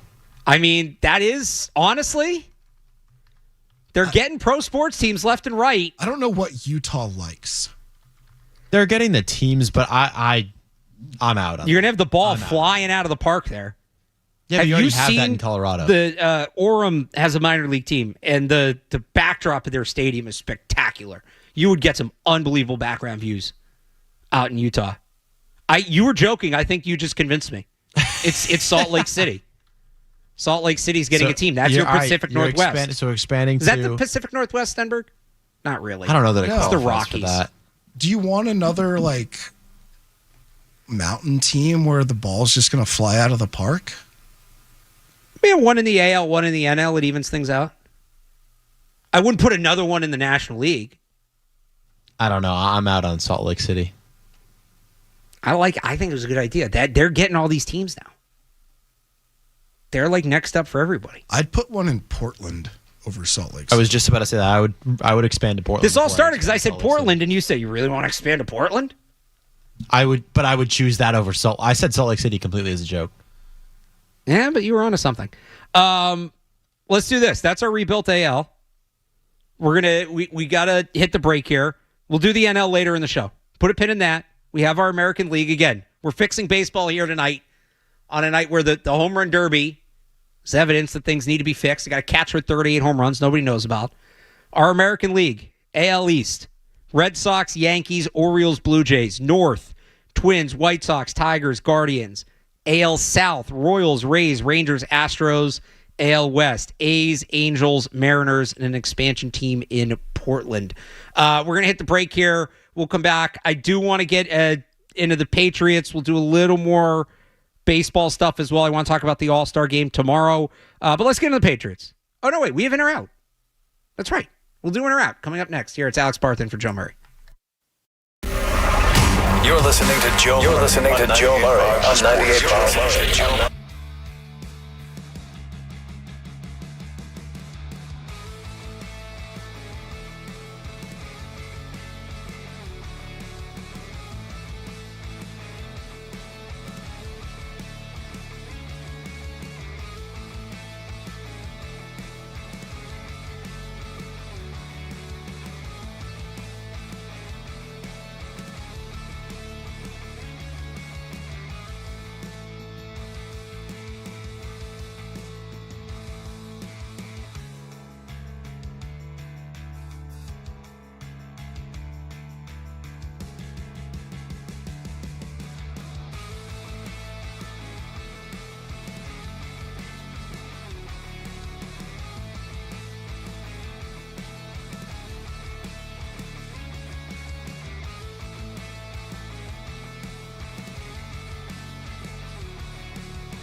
the update before we get into entertaining. Whatever it is. All right, next up. Are you in or out? GTA is going to be a huge game, right? It's going to be a couple hundred gigs. It takes me 14 hours to download the game. I'd rather drive down to the store, buy it, and go home. It'd probably be quicker. I only did one midnight release growing up. It was one of the Halo games. I don't remember which one. I want to say it was Halo 2. And yeah, it's fun. You know, I wouldn't do it alone. I wouldn't do it for a small game. But if it's a big game where I know a lot of people are going and it's going to be kind of an event, waiting in line, things like that, yeah, that would be fun. I had fun the one time I did it. Then I'd do it again. I wish they had it for the college football game last year. That would have been great. Yeah, I'm all in on the midnight release, especially like you said, if you have like a camaraderie with you, it turns into like an event in itself. You're all there, you're meeting all other people in line, you're all there for the same reason. I've been to a few. It's actually really good. I am out on the midnight release for a movie though, because if I'm going to sit outside for a few hours, like I want to go home after. Yeah, I don't want to have to then sit through a 3-hour movie. I'm with you on that. In for a video game, or like if it's. We went to Ithaca, right? D3 school. You never really had to sit in line to get tickets. Not that any of us were getting tickets. We were working the games for student radio. But, you know, you see like at UNC or at Duke, they're camping out for like 3 days to get tickets to whatever the big rivalry game is that year, right? Out. Or the schools that have, you know, it's first come, first serve seating. So people set up to make sure they get good seats. They can rush in the gates. I would be in on that. That seems like it would be a ton of fun. So my sophomore year at Ithaca, I actually did do a midnight release for Skyrim. Okay. When it came out. But like, would you have done one for Cortica? Oh, absolutely not. Oh, see, I would be at Cortica was our big rivalry football game, biggest little game in the nation. But we were working the game. We did we didn't have to do it, but like in theory, I think it would have been fun. I think it would have been everybody at the school. As somebody who currently goes there, everybody at the school would go at midnight.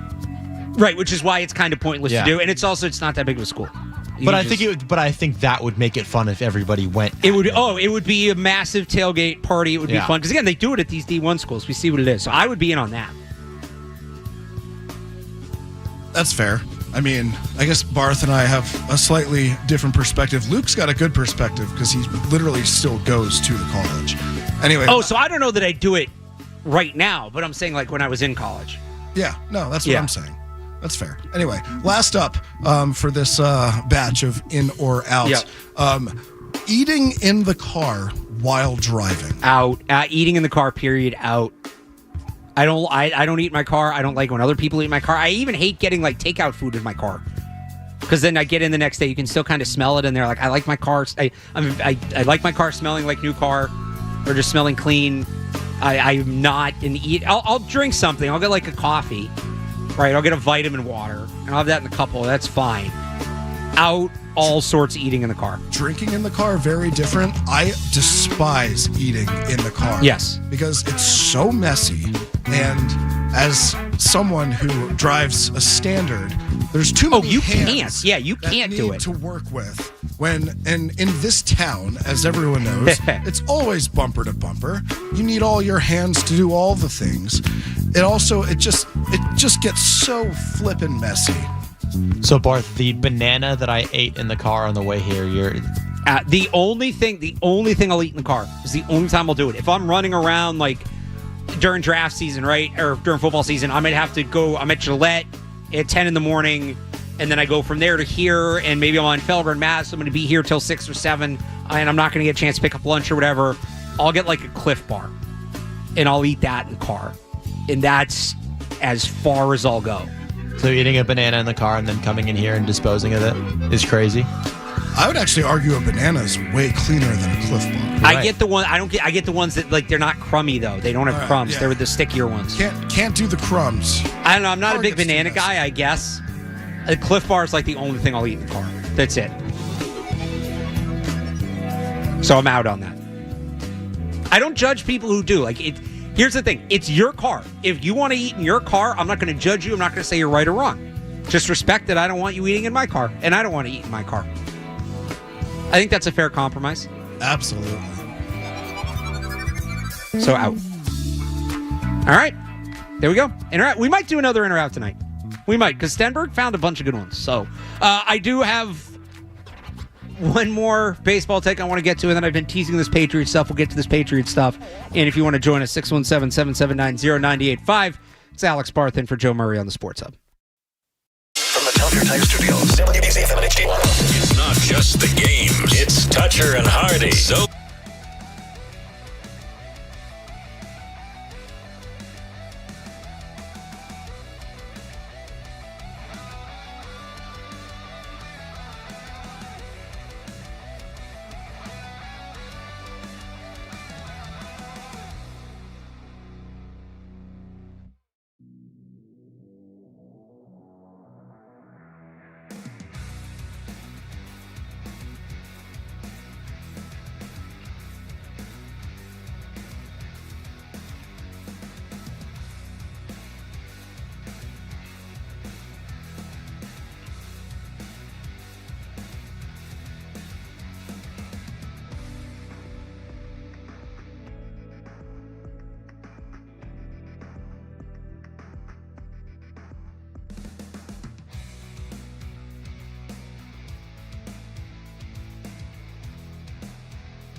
Two hours down, 2 to go. Alex Barth in for Joe. Class. On a home run derby night.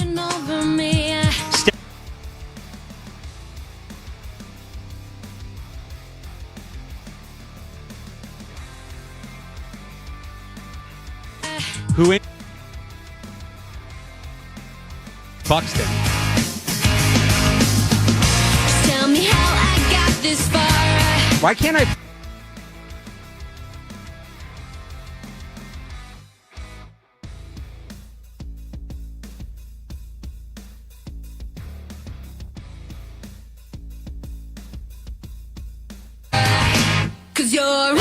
Yeah, here we go.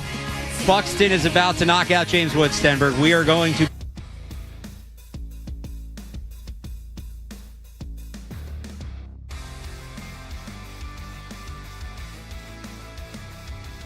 So on ESPN2, they have a split screen, but it's more of a static split screen. So on one side, you just have him hitting. It's the same angle. It's from like behind in the opposite batter's box. And on the other side is a drone shot of the stadium. So you don't get that majestic shot of the ball heading out and like seeing the stadium kind of open up, but you can really follow everything. So Buxton hang on. Buxton just called his timeout. He's in the bonus round with 14. He kind of fell off there at the end. We might be alive here, Stenberg. We may still be alive. He's going to come out of his timeout in a minute. So people talk about the...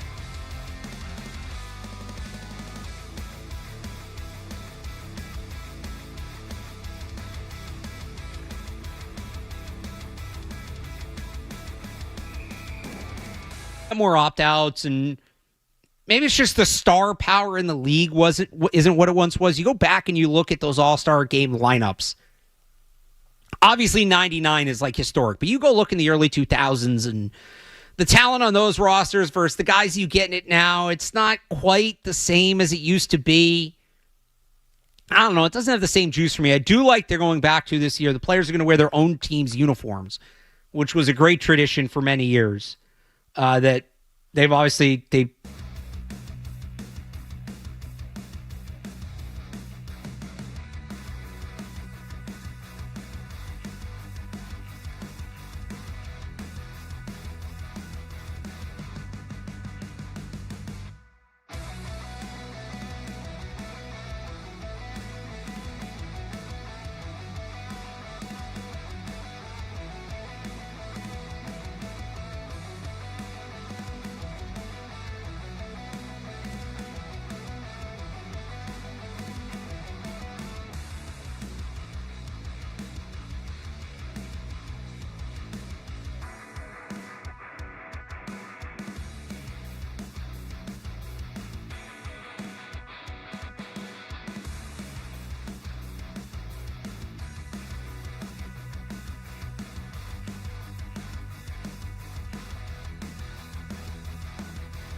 we talked about that. I talked about this yesterday with Matt Dolph. He's at 129 innings this year in 20 starts. He made 32 starts last year. His only season as a full-time starter. He threw 146. He's averaging 2 more innings per start. 20 starts into the season than he did last year at 32. So I'm fine saving him the inning. Bregman's coming back from the injury. It wasn't as good as it was to see him back. You know, watching him kind of try to run the bases this weekend made me a little nervous. I don't mind that he's out. Give me an inning from Chapman, fine. I'm not going to lose sleep over the Red Sox not being in it, though. I'm okay with that. Wow, we did 2 hours and 15 minutes of baseball to open the show. I'm proud of myself for that one. It is baseball season. I mean, it's not like I'm doing this in November, but I'll take that. I know I've been teasing football, though, for a little bit here. I do want to get into some Patriot stuff. We will do that next coming up. You want to call in and talk Patriots with me? Here's your chance. 617-779-0985. It's Alex Barth in for Joe Murray on the Sports Hub. More Joe Murray coming up on the Sports Hub.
We ready for May Watch again, Patriots fans?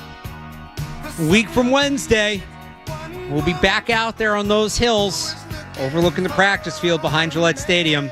Sports Hub's going to be there. We'll be back broadcasting again. I will be down there with Matt Dolliff writing, doing videos and whatnot, podcasts, which you can find on 985thesportshub.com and on the Sports Hub YouTube channel. Make sure you subscribe there. We'll actually have a couple of training camp preview podcasts, the Sports Hub Patriots podcast coming, or the Patriots Hub podcast, I should say, coming over the next couple of days. Dolph and I are going to get in the lab starting tomorrow on that. We'll have some written stuff as well at the beginning of next week. But when it comes to training camp, to me, it all starts with one player, and that's Drake May. This spring is all about Drake May as much, if not more, than it was last year. And last year was obviously a different context, right? Was he going to win the starting job? Was he going to beat Jacoby Brissett? Well, it's his job now, unquestionably. Their backup situation got worse. Not that I thought Joe Milton was ever going to challenge him for the starting job. He wasn't, but it's all on him. And a lot of these optimistic win projections you see for the Patriots, 9, 10, 11 wins. Taylor Kyle's 13. I love Taylor. I love bringing that up. I don't mean to take a shot at him. He handled it well, and he defended his take, which is all you can ask. But if they're going to get to double-digit wins, like a lot of these projections, I don't want to speak for everybody, but I know for me, I had them at they should win. Doesn't mean they will win. They should win 10 games. That's based on an internal assumption that Drake May makes some sort of year 2 leap. That Drake May improves in year 2 compared to where he was last year. And I think we'll know relatively quickly what kind of improvement we're in for. It's not a binary. It's not did he improve yes or no. There's levels to it. But I think we'll know relatively early on in camp. Maybe not the full extent, but we'll have a general idea. Because there's the variable, of course, of where is he at learning Josh McDaniels' offense. He's got to learn a new offense. And I think it's overblown, Josh McDaniels' offense being hard, being complicated. Too hard, too complicated, I should say, for young players. But it's not easy either. There is some truth to it. I think it gets expanded upon too much. But to say it's easy to pick up, I think would be incorrect. So he's going to have to pick up on that. He's throwing us some new receivers, on and on. I think we're going to kind of know right away. Okay, yeah, look at that. He jumped out of the gate, and he looks good, and it feels like there's a ton of room for growth here, or this might be a little bit of a growing pains process. And this might take a little longer. Maybe it's not going to be immediate. Maybe there is still going to be a feeling out process going into the season, and not just the first couple days of camp. Like we saw in the spring, he was not good. That first practice of the spring was brutal. And by the end, he was kind of just carving it up. So does that process continue? Is that the first week of camp again, like it was in the spring? It was about 5-6 practices where he's going to take a couple days to get in a rhythm and then get in a rhythm and get going? Or is he clearly going to be still learning the offense? I think we'll know pretty quickly on that. And that's okay, and we'll go from there. But that's the big story. As the coaching change in Vrabel and all that, that's the big story. That's where you as a Patriots fan, we get into camp, everybody wants immediate gratification. Everybody wanted immediate gratification during spring practices, which are glorified walkthroughs. It's install. Drake May, I think, is where you can get some instant gratification on what the 2025 Patriots are going to look like in the early days of training camp. There are areas, though, where you will not. And the one that's really going to annoy Patriots fans is the offensive line. We're show to do today. I get it. You're not going to get anything definitive on me from the Patriots offensive line through the first week. You're not. We'll talk about who's out there, the competition at left guard. We'll learn something that way. Okay. Cole Strange has been getting most of the reps with the ones. He seems like the favorite to win left guard. Layden Robinson wasn't in the mix in the spring, but he's been mixing in a good amount. Maybe he's more in this competition than we thought. Like, you'll get that at other positions. All right, how much is Jared Wilson competing with Garrett Bradbury for starting center? Not how does he look, but just how many opportunities is he getting? Who's getting the top reps at the backup tackle spots? Is it the guys from last year, Verdarian Lowe, DeMontre Jacobs? Is it going to be the rookies, Marcus Bryant, Jack Connolly from BC? Like, we'll talk about who's out there. But you're not going to get a definitive answer without padded practices. Will Campbell could stonewall Keon White all day on day one. He could get, taken out to the woodshed by Keon White all day on day one. Neither one's going to mean anything to me. Until they can hit, until these guys can really put their hands on each other and play aggressively, I'm going to have trouble making assumptions on the offensive line. That's going to be padded practices. That's going to be the preseason. It's unfortunate. This is the way the NFL works now. There's an offensive line talent problem around the league, not just in New England. It's worse in New England than some other places, but it's a problem around the league, in part because it's so hard for these guys to practice. Because you're really not getting anything out of the non-padded practices. The one thing you're going to kind of see a little bit is, all right, like how are the assignments looking? If Drake May, if there's a would-be sack, right? If Drake May gets sacked because Milton Williams beat Cole Strange on the inside with a swim move, I'm not putting a ton of stock into that. Because, again, it's a non-padded practice.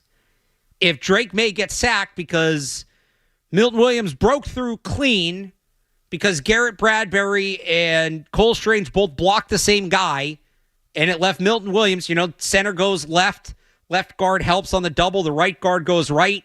Now there's just a clear hole for Milton Williams to get through. Yeah, we can judge that in the non-padded practices. That wouldn't be great. That's where I don't think you're getting instant gratification. You're going to know on the quarterback. You're going to know on the quarterback relatively quickly where he's at. And that will kind of inform, we'll find out. You might, if he comes out slow, you're going to see some people walking back some predictions about records. If he comes out hot, it's good, okay. Maybe 10 wins really is in the books. With this, of course, part of it is the weak schedule, the pathetic schedule they have, and just a sucky AFC. I'm sure there will be people who jump to conclusions on the offensive line. Not me. You're not going to get that from me. I got to see it in pads for it to matter. That's what it comes down to. Can they block in pads? But I do think overall they're in a better spot on the offensive line than they were at this time last year, and that's encouraging. Like, we know more now about where their offensive line is at than we did a year ago at this time. We can get more to that, more to the offensive line. I do kind of want to look around the NFL, too, as well. You want to join us to talk football, 617-779-0985. Cal Raleigh off to a really good start in the Home Run Derby. That's still on the table as well, Red Sox. It's Alex Barth in for Joe Murray here on the Sports Hub. Quick check of the headlines, and we're back. Sports Hub headlines, presented by Celsius Energy Drinks. The Red Sox are in the All-Star break, and they are the hottest team in baseball as the league congregates in Atlanta for the Midsummer Classic. The Sox have won 10 straight after beating the Tampa Bay Rays 4-1 yesterday.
We'll have to make a lot of those decisions and determinations once we get to training camp and there's pads and start stacking some days together. This is purely a passing camp, and so I don't know if you get a full evaluation without shoulder pads on as an offensive lineman.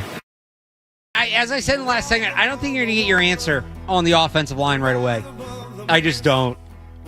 In terms of ability, the position battles, who's the starting left guard, who's starting center, that we might have a little more information on, just in terms of who's like the leader in the clubhouse, right? They're not going to really be competing, like you heard Vrabel say, until the pads come on. But also when it comes to Will Campbell, like I don't think you're going to know right away. I was talking to one of our producers, Jake, right after the draft, and he kind of said, do you think the offense, like, what do you think of the offensive line? I said, I think they're going to be a lot better than last year. He said, oh, wow, you think they're going to be that good? No. I think they're going to be a lot better than last year. That's not, they can be a lot better than last year and still not be good. I don't think people realize just how bad they were last year, because it was bad. 41% pressure rate, highest in the league. There were games where the running backs had more yards after contact than total yards, getting hit in the backfield regularly. They had one of the low, I think they were 26th, 27th in rushing yards before contact last year. Running backs getting contacted right away. I mean, it was historically bad at times. So this year, will they be good? I think they can be serviceable. I don't think they'll be historically bad. For comparison's sake, and let's talk about the tackles specifically. There's questions with their tackles. I like Will Campbell. I liked the pick. I do think he is an NFL tackle. What kind of tackle is he? I don't know. There's the questions that come with any rookie at any position, just like we did with Drake May last year. There's inherently some question with it. Morgan Moses, been a good NFL player for a long time. Again, I like the signing. I like that they brought him in. It makes sense. But he's been durable in his career. He's missed 3 games each of the last 2 years. Those are the only games he's missed since he was a rookie. But he's 34 years old. And there's questions that come with that. Is he going to fall off a little bit? But you know what? I can tell you right now what I think of their starting left tackle and what I think of their starting right tackle, because I know who their starting left tackle is and I know who their starting right tackle is. We couldn't say that at this time last year. At left tackle, it was, well, okay, they have Chukwuekorfor. They might want to play him on the right side, but if Michael Onwenu's playing on the right side at tackle, then it's probably Okorafor at left, but they did bring back Fadarian Lowe, who can't play on the right side because he wasn't good over there last year. They also might want to cross-train Caden Wallace, but they might need Caden Wallace at right tackle if Michael Onwenu wants to kick back inside, unless they're going to play Chukwuekorfor over there. And then DeMontre Jacobs ended up being their starting right tackle. He was a Denver Bronco at this time last year. We had no clue because they had no clue because they didn't properly invest in it. So at least we know, right? And we know right guard too, Mike Onwenu should be the guy. This is all obviously pending health, but we knew that. At center, it's a competition, but it's pretty straightforward competition. You have Garrett Bradbury, the veteran, who had a bit of a down year last year, but he's played a lot of games in this league, and he gives you a baseline. And then you have Jared Wilson, who's inexperienced even by rookie standards, but has really good athleticism, smart player, high upside. You're going to feel okay about either of those guys. You know, who it ultimately is will depend on what the questions are, but you're going to feel pretty good about that. The only one that's really wide open that you're scratching your head is left guard. Felt like it might be Wes Schweitzer, and then he retired after the spring. Okay, so is it going to be Cole Strange? Well, he's had injury problems, and he's not really a fit for this scheme. He was drafted when they were trying to run West Coast, but then if it's not him, City So's played it in the past. He could be an option. Layden Robinson finished last year as their starting left guard. Didn't get a ton of reps in the spring, so that's weird. Maybe he fits in. Tyrese Robinson got some reps. They signed Yasir Durant from the UFL. He's a tackle, but he's played some guard before, right? We can do that at left guard. It's still not perfect. We were doing that at both tackle spots and one guard spot last year. We're only doing it at one position this year, so it's better. Does that mean it's going to be good? I don't know. Too early to say. Could be serviceable. I think serviceable is a fair expectation. Serviceable is leaps and bounds better than where they were on the offensive line last year. So if they get to there, great. I just don't think we're going to know right away in camp. I think it might be a week or two in August. A few padded practices, maybe even a preseason game until we really know. Until we really have an idea. Okay, where's Will Campbell at? Where's his baseline? How's Morgan Moses look another year in the league? Who's really winning the battle at left guard? But don't confuse those questions for, it's going to be another horrible year on the offensive line. They're not going to be the best offensive line in the league. They're not. I'd love it if they could be top 20. I think that'd be a good step forward. And we knew going into this offseason, they were not going to be able to fix every single issue that plagued their offensive line in one offseason. Not with all the other problems they had. It just wasn't realistic. It was never going to happen. If they can get to be a top 20 offensive line, pressure rate, yards before contact, that sort of thing, I'd say that's a solid season for the offensive line from where they were last year, because it was just that bad last year. That was the problem. It was that bad last year, and they're in better shape. And let's also not forget, coming into this training camp, like they're going to have to go up against a defensive front that is tremendously improved and does have a chance to be top half of the league. Defensive front. I think the defense as a whole can be better because I love their secondary. I think their secondary is their best unit. I think it's better than their front. Their front is a lot of good complementary players without an ace, without a coverage dictator, kind of like their wide receivers. Their secondary is just a bunch of dogs. Their secondary rules. But it's going to be a good test for the offensive line in camp. Barth, you mentioned the defense. Do you have concerns about the addition of Milton Williams with him playing next to Jalen Carter for the last couple of seasons and maybe having an easy way into getting that big contract and then all of a sudden having to be the guy up front? Sort of. I would be a lot more concerned if Barmore wasn't in the picture, right? Then everything you just said, 100%. My bigger concern with Milton Williams is because I think he is going to be contract. I know this is going to sound weird because of the contract, but it's going to be schemed around Barmore. I think it's going to be schemed around Barmore. He's going to be the guy. I think that should be the case. And Milton Williams is going to have a chance to capitalize off playing next to that guy, which we know he can do. And if he does it, he might be the one getting the production. Barmore might be the one causing the havoc, but Milton Williams might be the cleanup guy. My bigger concern with Milton Williams, so I'm not worried about him in the pass rush because you're going to have him, Barmore, Keon White, Kayvon Chase on. I'd love it if they could add a guy like Trey Hendrickson. That would take it to another level, but he's a good pass rusher. My bigger concern is that's all he did in Philly. He was a rotational player. He's never played more than 50% of the snaps in a season. I'll pull up the exact number. He's going to have to play the run here. This is where the contract comes in. You're a full-time player when you sign that contract. And he's never been that. So usage rate per year for Milton Williams. And look, credit him, he's been healthy. He's missed one game in his entire career. 41% as a rookie, down to 36 the next year, then 46 last year. He played 48% of the snaps. So he's never broken 50% usage rate because he was just playing in pass rushing situations. He was not playing in clear running situations. He was not playing the run. And this is a Patriots team that struggled against the run last year. And it's a Patriots team that they're kind of small up front. That's my one big worry about their front. Milton Williams is not a big defensive tackle, 6'3", 290. Christian Barmore at 6'5", 310 is big for them, but Kairos Tonga will play in obvious run situations, but when they're in their base defense, they're small. Robert Spillane's a much smaller linebacker than what they've had. Keon White's probably their biggest plus-size player, playing at 290 on the edge, unless they're going to kick him inside.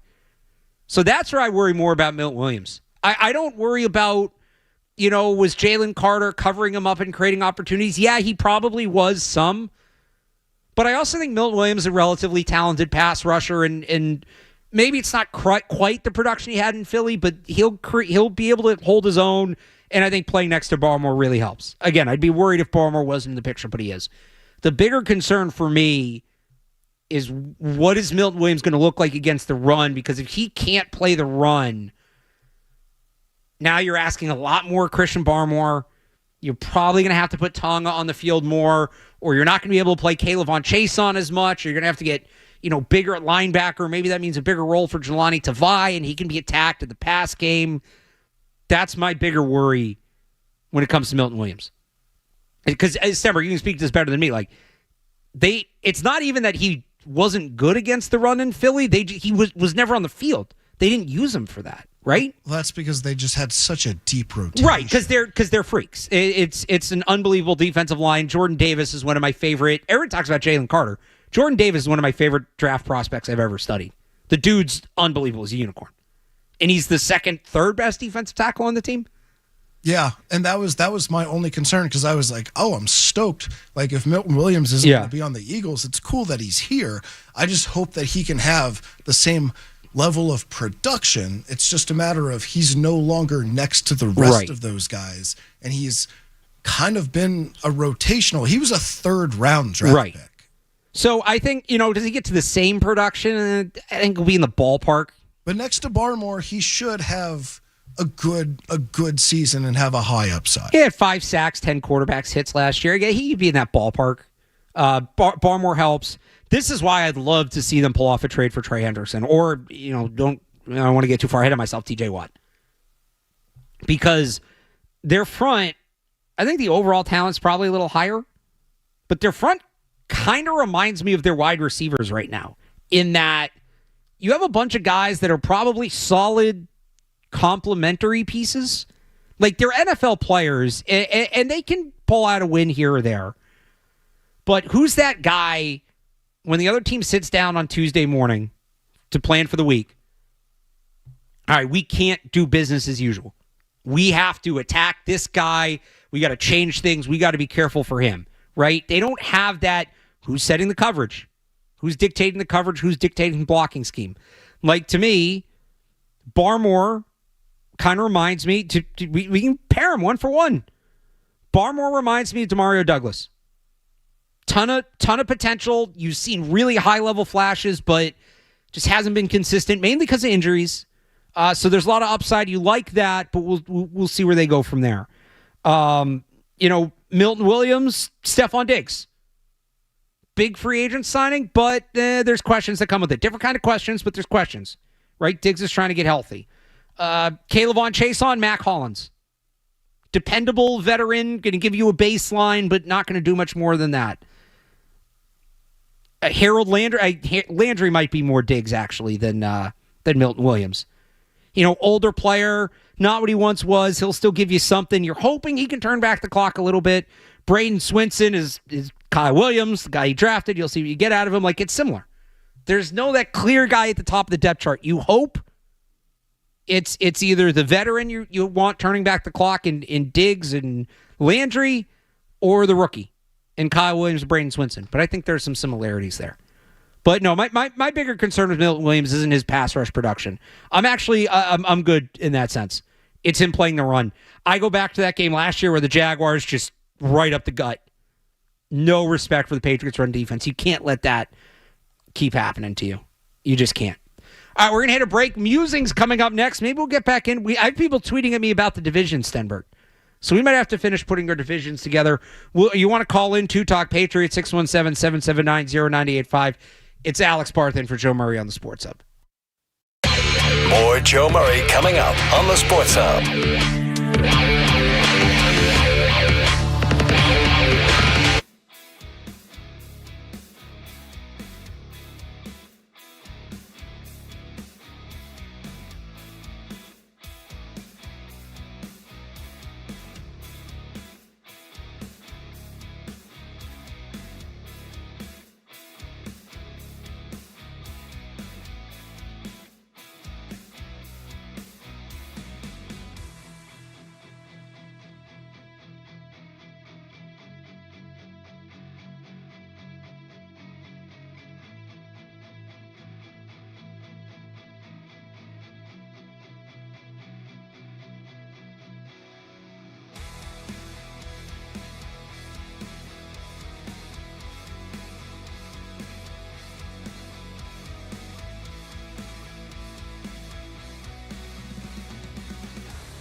The second round matchup. So Matt Olson hit 7.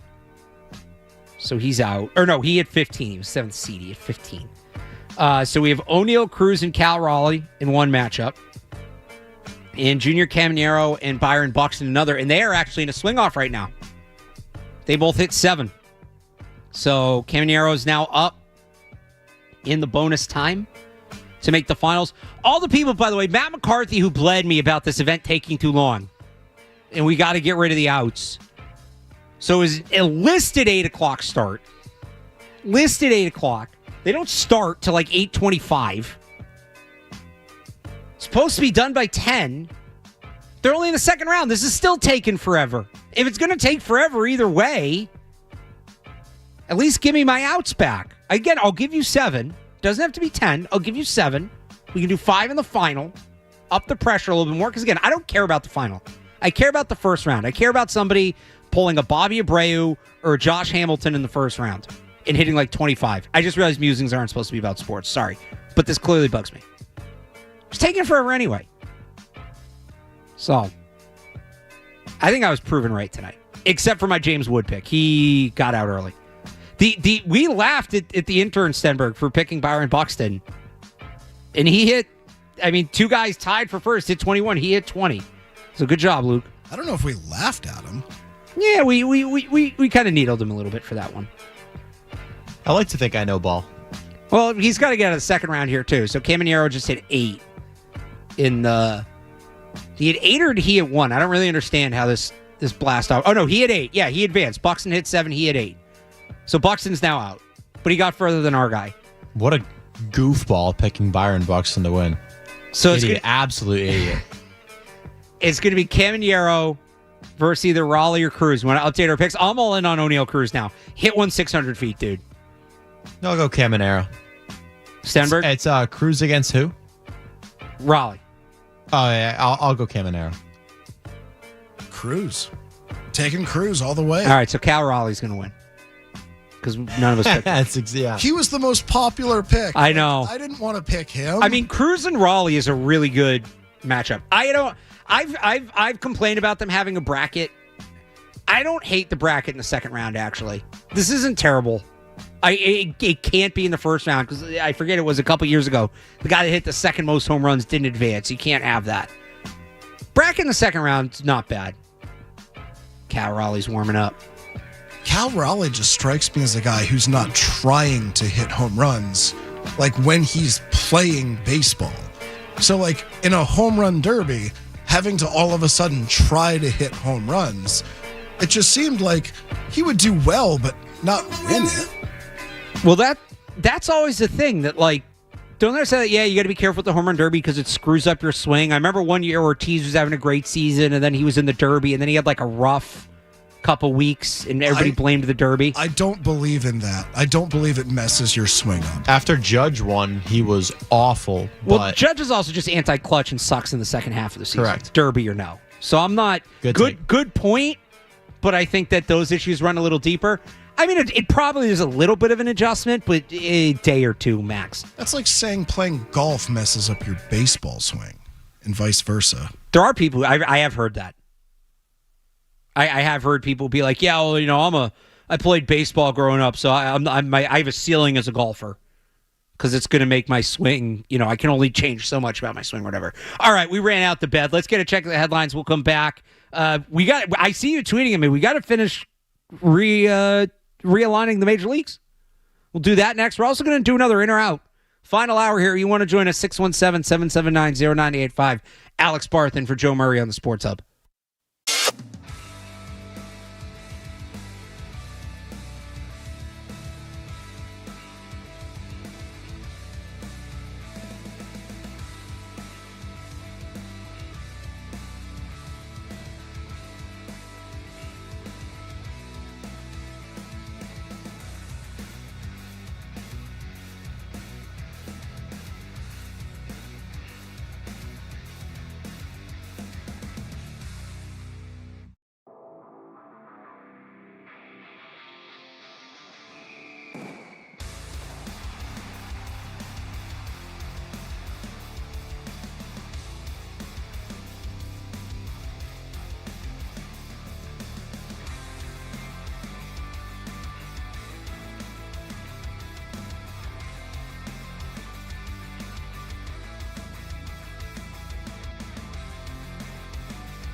Hour here of the Joe Show on 98.5 The Sports Hub. It's Alex Barth in for Joe Murray tonight.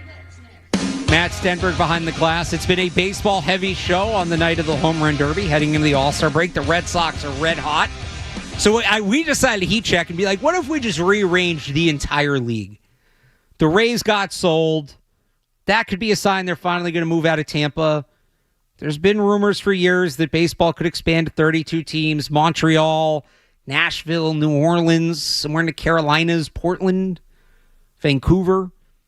So we did our AL earlier. This is with expansion, 32 teams going to 4 divisions. The AL East stays the same minus the Rays. The Rays move to the new AL South with the Royals, Rangers, and Astros. The AL North is basically the current AL Central, the Twins, White Sox, Tigers, and Guardians. And out west, we have the A's, Angels, Mariners, and our expansion team, which we couldn't decide whether it was in Portland or Vancouver or Salt Lake City, but they're out there somewhere. I did have somebody tweet at me from BC say, keep the division names the same, just add the South, so it would be East, South, West, and Central. Sorry, you got to go North and South. Big pet peeve of mine, big sports pet peeve of mine, when they do the March Madness bracket and they do the regions, I hate how they do that because I think it's a little different every year, but there's always like a West and a Midwest, right? East, South, West, Midwest. Just do North. Just do North. That's fine. We all know what it is. I don't know why. That annoys the crap out of me every year. Is that just me, Stenberg? You ever notice that for March Madness? Yeah, why not just have a North? There's Thank you. Good North teams. So, yeah, I'm good. We're going to do North and South. We're going to get rid of the Central. National League East in this is easy, especially if we're expanding to Montreal. Because kind of like we did with the AL East, they're keeping it's going to be the Phillies. Actually, maybe it's not easy because you're going to have the Phillies, the Mets. You're going to have Montreal. And then are you keeping the Braves or the Nationals? I know you want to protect rivalries, but I feel like whose rivalries are you protecting? Because I guess Phillies Mets is a bigger rivalry than Phillies Nationals, but that's just because the Mets have been good. You have to keep Philly, New York. Yeah. And you have to keep Atlanta in there as well. But Philly DC just across sports is a good rivalry. I don't want to lose that. You got that in football and hockey. So do you move Montreal to the north? Yeah, you have Montreal, Philadelphia, New York, and Atlanta in the East. So you're kicking DC out. Yeah. Phillies, Mets, Braves, and Montreal. So then... Because, I mean, the old school Nationals had a really good rivalry with a bunch of those teams, but the current Nationals, I don't know. They just kind of seem like the one outlier in that division. I mean, the Arizona Cardinals were in the the NFC East for years. That's true. And then they finally were like, you know what? You probably don't belong here. Maybe geographically, sure, but there were rivalries there. So then DC goes to the south with who? The Marlins. The Marlins, yeah. Maybe the... Or do we do that? Because the north is going to be the Brewers. Wait, there's not a lot of southern... Yeah, I guess it would have to be like the Brewers. We didn't put them in the north, did we? Not in the AL. But Milwaukee's in Wisconsin. They can't be in the south. Right, so it would be the Brewers, the Reds. The National League might be way tougher. I think the National League's tougher. But if you do Brewers, Reds, Pirates, and then who? I think if you put Montreal in the north, it makes it easier. Because then you can do DC in the east. And then in the south, you have Miami. What about the Cubs in the north? But you don't want to break up the Cubs and the Cardinals. And the Cardinals are the West, we're saying? So I got it to... Oh, you know what you have to do? You have to move the Rockies somewhere. You can't keep the Rockies in the West. Because the West is going to be San Diego. It's going to be the 3 California teams and the Diamondbacks. So do you put the Rockies in the north or the south? And then are we also talking about an expansion team? Well, that's Montreal. Oh, yeah. Okay. Oh, no. We still have an expansion. No, we don't. We did an expansion and we moved the Rays in the AL. Unless we flip, we have a team flip leagues. Well, we would be doing 2 expansion teams, 1 in each league. Right. Unless we put 2 expansion teams in the NL to make it easier and then move or we put 2 expansion teams in the AL and we move the Astros back. But I want to keep the Astros and the Rangers together. Well, the Astros were in the NL forever, similar to how the Brewers were in the AL forever. So you could put another expansion team instead of Montreal. We could do New Orleans, and then they join the South, and then the Astros go to the NL South, and then you have Brewers, Reds, Pirates, Montreal in the North, Cardinals, Cubs, Miami, and the Astros. That's a weird division. I hate that. Never mind, I hate that. That's kind of gross.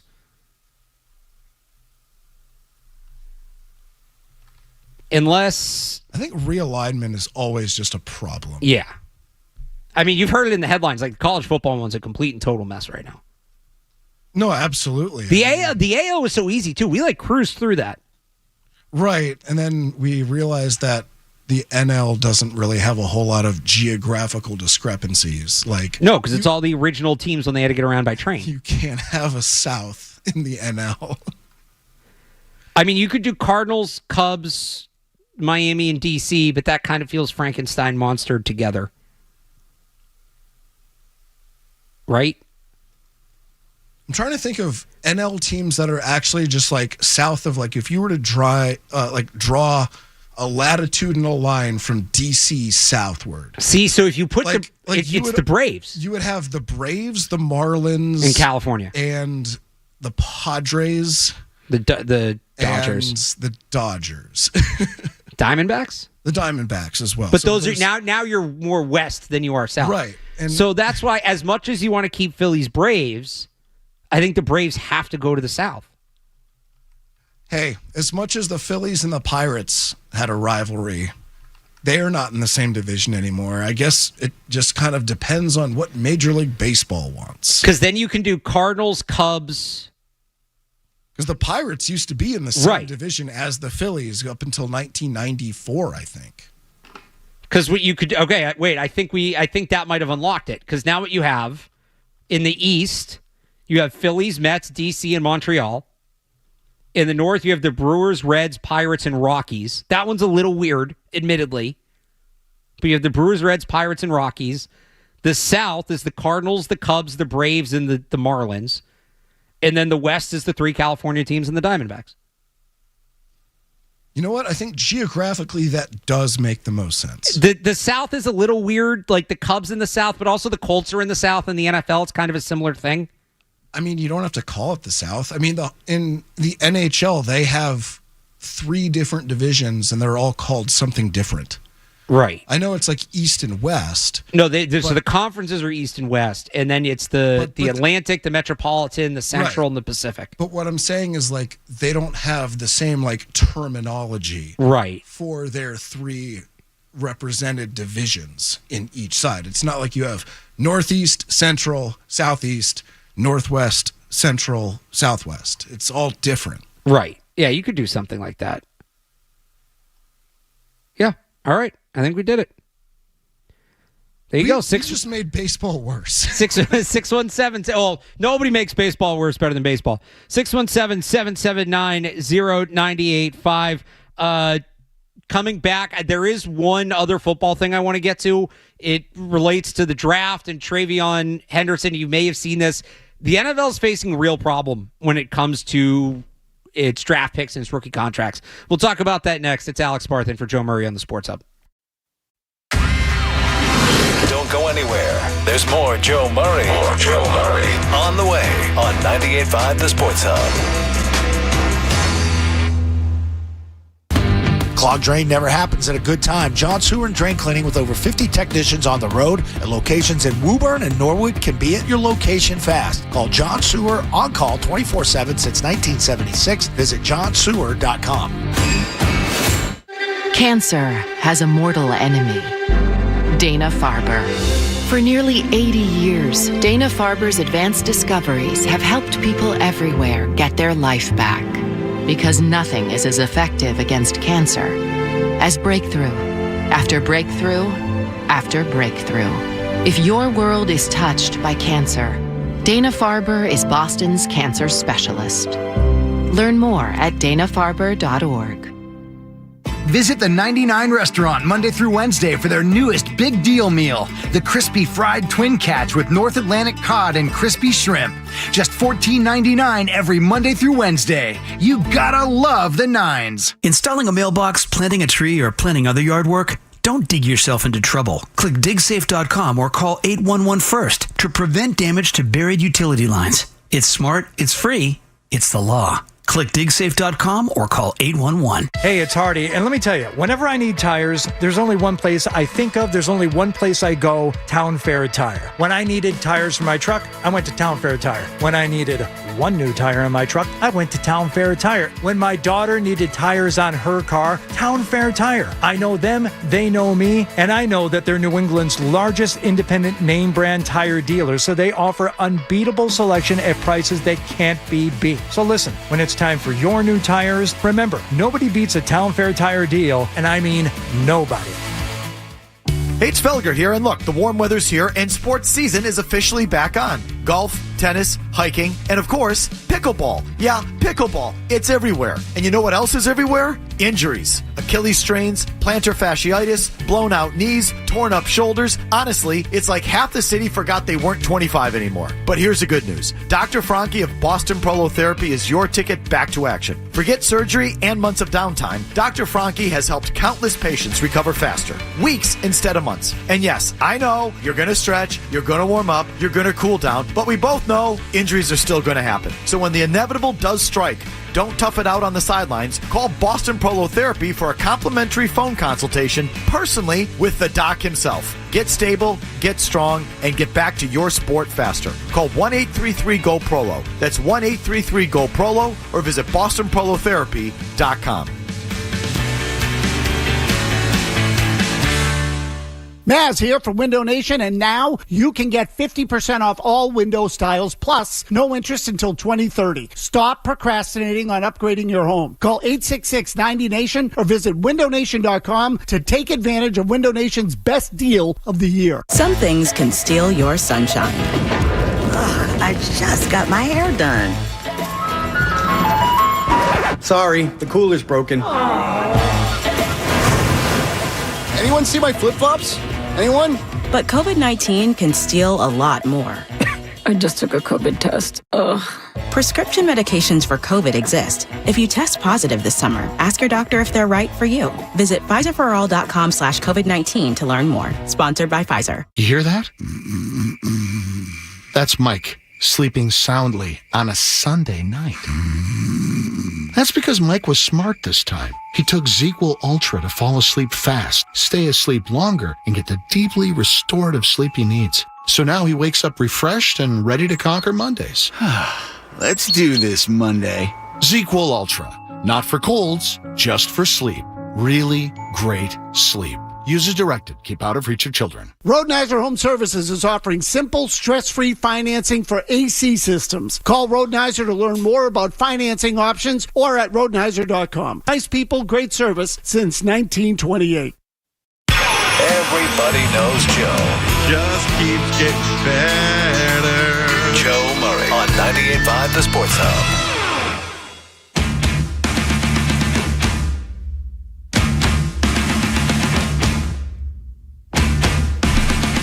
Cal Raleigh with a vengeance in the second round of the Home Run Derby. It's Alex Barth in for Joe Murray. So in the first semifinal, Junior Caminero and Byron Buxton went to a swing-off. Caminero won it 8-7. Cal Raleigh comes out, hits 19. Got a little more rest time. That probably helps. So now O'Neal Cruz is trying to match him, but he's running out of time here. He's at 10. And he's entering. They get like 3 or 4 bonus swings after the timer. So he's really going to need to go on it there. He's hitting the cover off the ball. Hit one 492 in this round. He hit one over 500 in the last round, 513. But it looks like we're going to get Cal Raleigh and Junior Caminero. Once again, Stenberg, the intern, has bested us at predicting the Home Run Derby. We'll see. Hopefully we get a winner before we get out of here. I was told this would be quicker because of the clock. Supposed to end at 10 o'clock. It's 10:20. They didn't start 20 minutes late, because the thing's got to end so quickly and early and all of that. There was one more football thing I wanted to get into that came up today. I'm going to be interested to see how this plays out over the next couple days. This isn't a massive story yet. It's probably going to be starting tomorrow or Wednesday if it's not resolved. And I'm talking about the second round picks in this year's draft in their rookie contracts. So if you're not familiar with this, in the entire NFL draft, 250 how many players? 33 players remain unsigned. And that, it's not in itself super uncommon for players to be unsigned this late. It happens. 33 is a high number, and we'll get to why that's a high number in a second. But like Christian Barmore signed his rookie contract on July 21st in 2021. So there's usually a handful of guys that sign the week of camp. Like, that's not that unusual on an individual basis. What makes this year weird is, so of those 33, 30 are second-round picks. 30 of the second-round picks have not signed. The first two second-round picks have. Jaden Higgins was the first one. He signed on May 9th. Wide receiver from Iowa State, who's drafted by the Texans. And what made his signing such a big deal, he got a fully guaranteed contract. So ever since they instituted the rookie wage scale in 2011, there's not a ton that can be negotiated in rookie contracts. Like, the total money is set. They're all 4-year deals. But the structuring of guaranteed money is something that is up for grabs. And Jaden Higgins was the first second-round pick ever since they instituted this thing in 2011 in the modern format to get a fully guaranteed contract. 3 days later, Carson Swedginger, linebacker from Cleveland, who went to pick before Higgins, he signed his deal, also fully guaranteed. So you now have the top two picks in the second round on fully guaranteed contracts. And if you're sitting there and you're Nick Emenwari, who was the third pick in that round by Seattle, you're sitting there thinking, well, why shouldn't I get a fully guaranteed contract? And the next guy and the next guy and the next guy. So basically what's happening right now is there's a game of chicken between the teams and these players and their agents about guaranteed contracts for second-round picks. And again, Higgins and Swedginger signed second week of May. So at that point, it was, okay, this is uncharted territory, but they have 2 months to sort this out. Usually guys are signing in July. The reason I'm bringing this up today, and the reason I say I think it's going to become a much bigger story than it is right now in the next 24 to 48 hours, is the Chargers rookie report date for camp was over the weekend. It was Saturday. The first team to have rookies report. Trey Harris, their second-round pick, is holding out. He's not practicing without a contract. Now, he took part in the spring.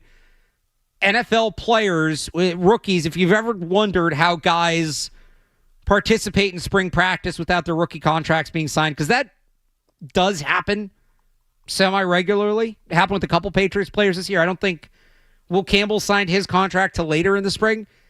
There's these things called rookie participation agreements, which are basically, it's a contract before a contract that says, all right, like, I'll practice and the team agrees to cover me financially, the basics, if I get hurt in practice, and my rookie deal never gets signed.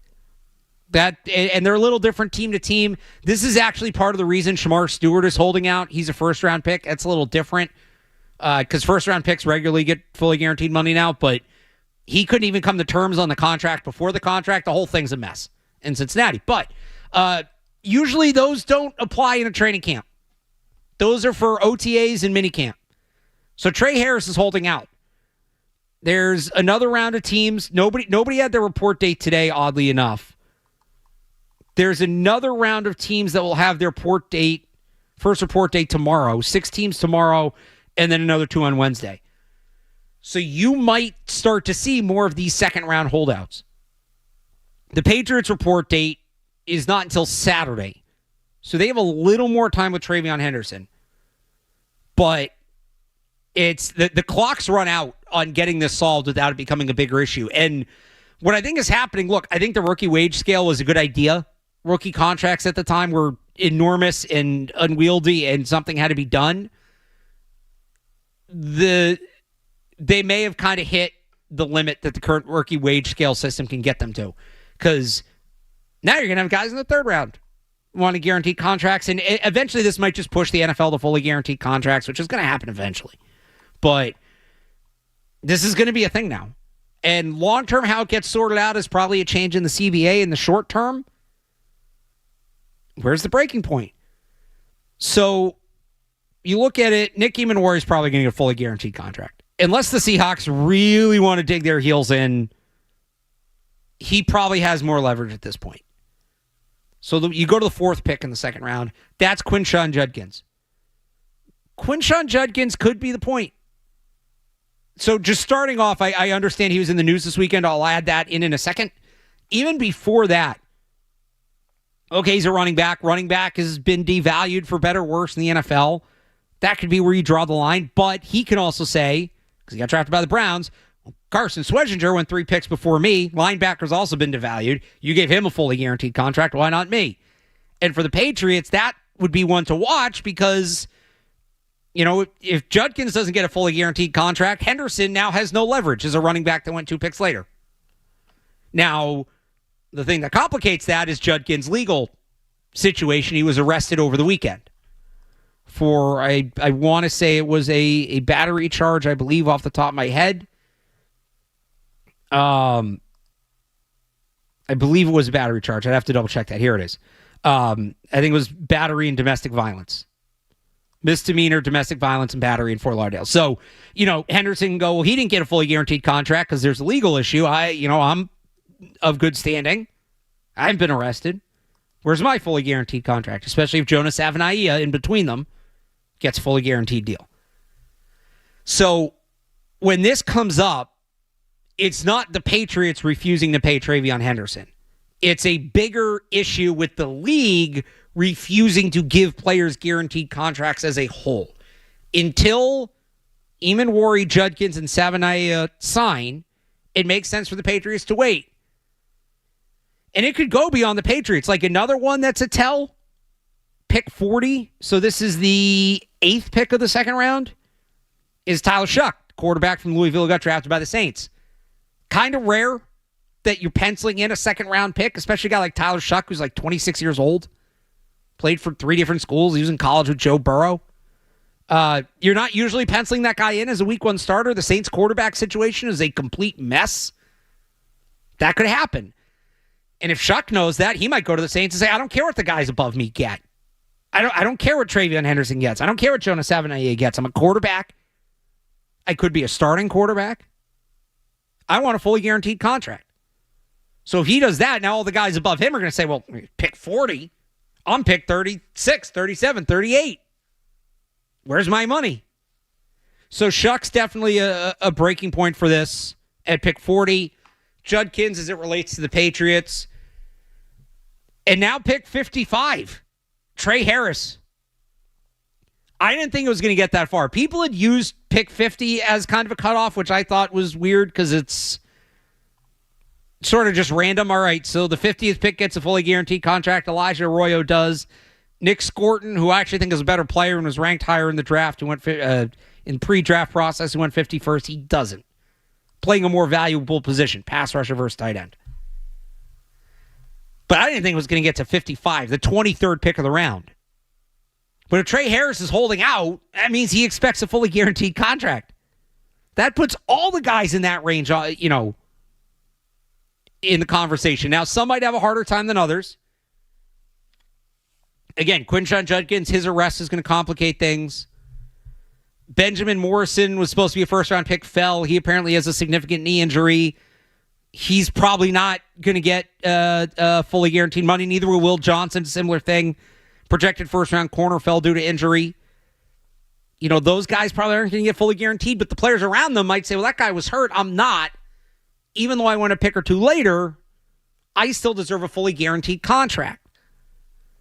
So this is going to be something that the league has to navigate here. And again, it's not massively on the radar right now. It's going to be. Unless we wake up tomorrow morning and Nick Eamon signed his contract and it's not fully guaranteed, or Jonas Avanaia signed his contract and it's not fully guaranteed, Because at that point, now the rest of the guys have no leverage, and they're all just going to sign. And they're not going to hold out. But unless we wake up and get that tomorrow, it's 6 more teams reporting tomorrow. That potentially means 6 more holdouts. Now you have 7 top 60 picks, essentially. Rookies holding out. Rookies don't hold out anymore. The days of Jamarcus Russell are long gone. The Miles Murphy one's rare in its own right. And that one's really weird. That's a whole other conversation that's actually not related to this. And there is one other first-round pick that's unsigned. That's Jahdae Barron. Also unrelated to this. Because those guys can get fully guaranteed contracts as first-round picks. That's a much more reasonable ask. There's more precedent behind that. But this is going to be a big story in the NFL potentially by the end of this week.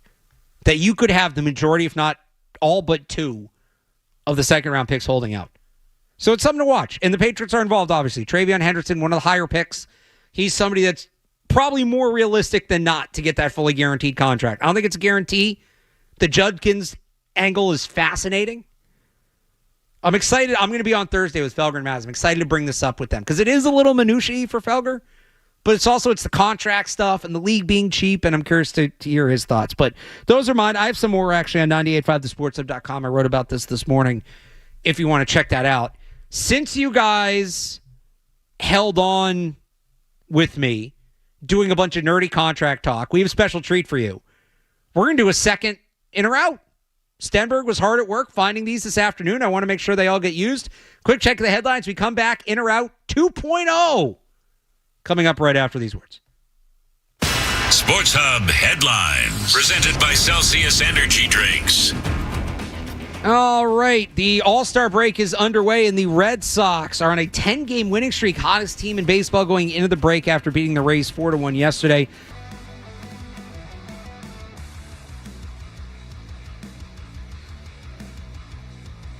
Made 21 picks.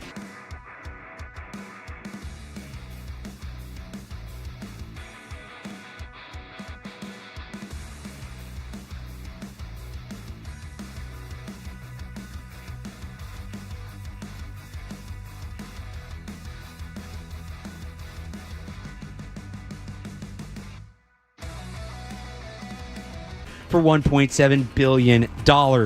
Celtics are back in Summer League action tonight. They actually just wrapped up, and they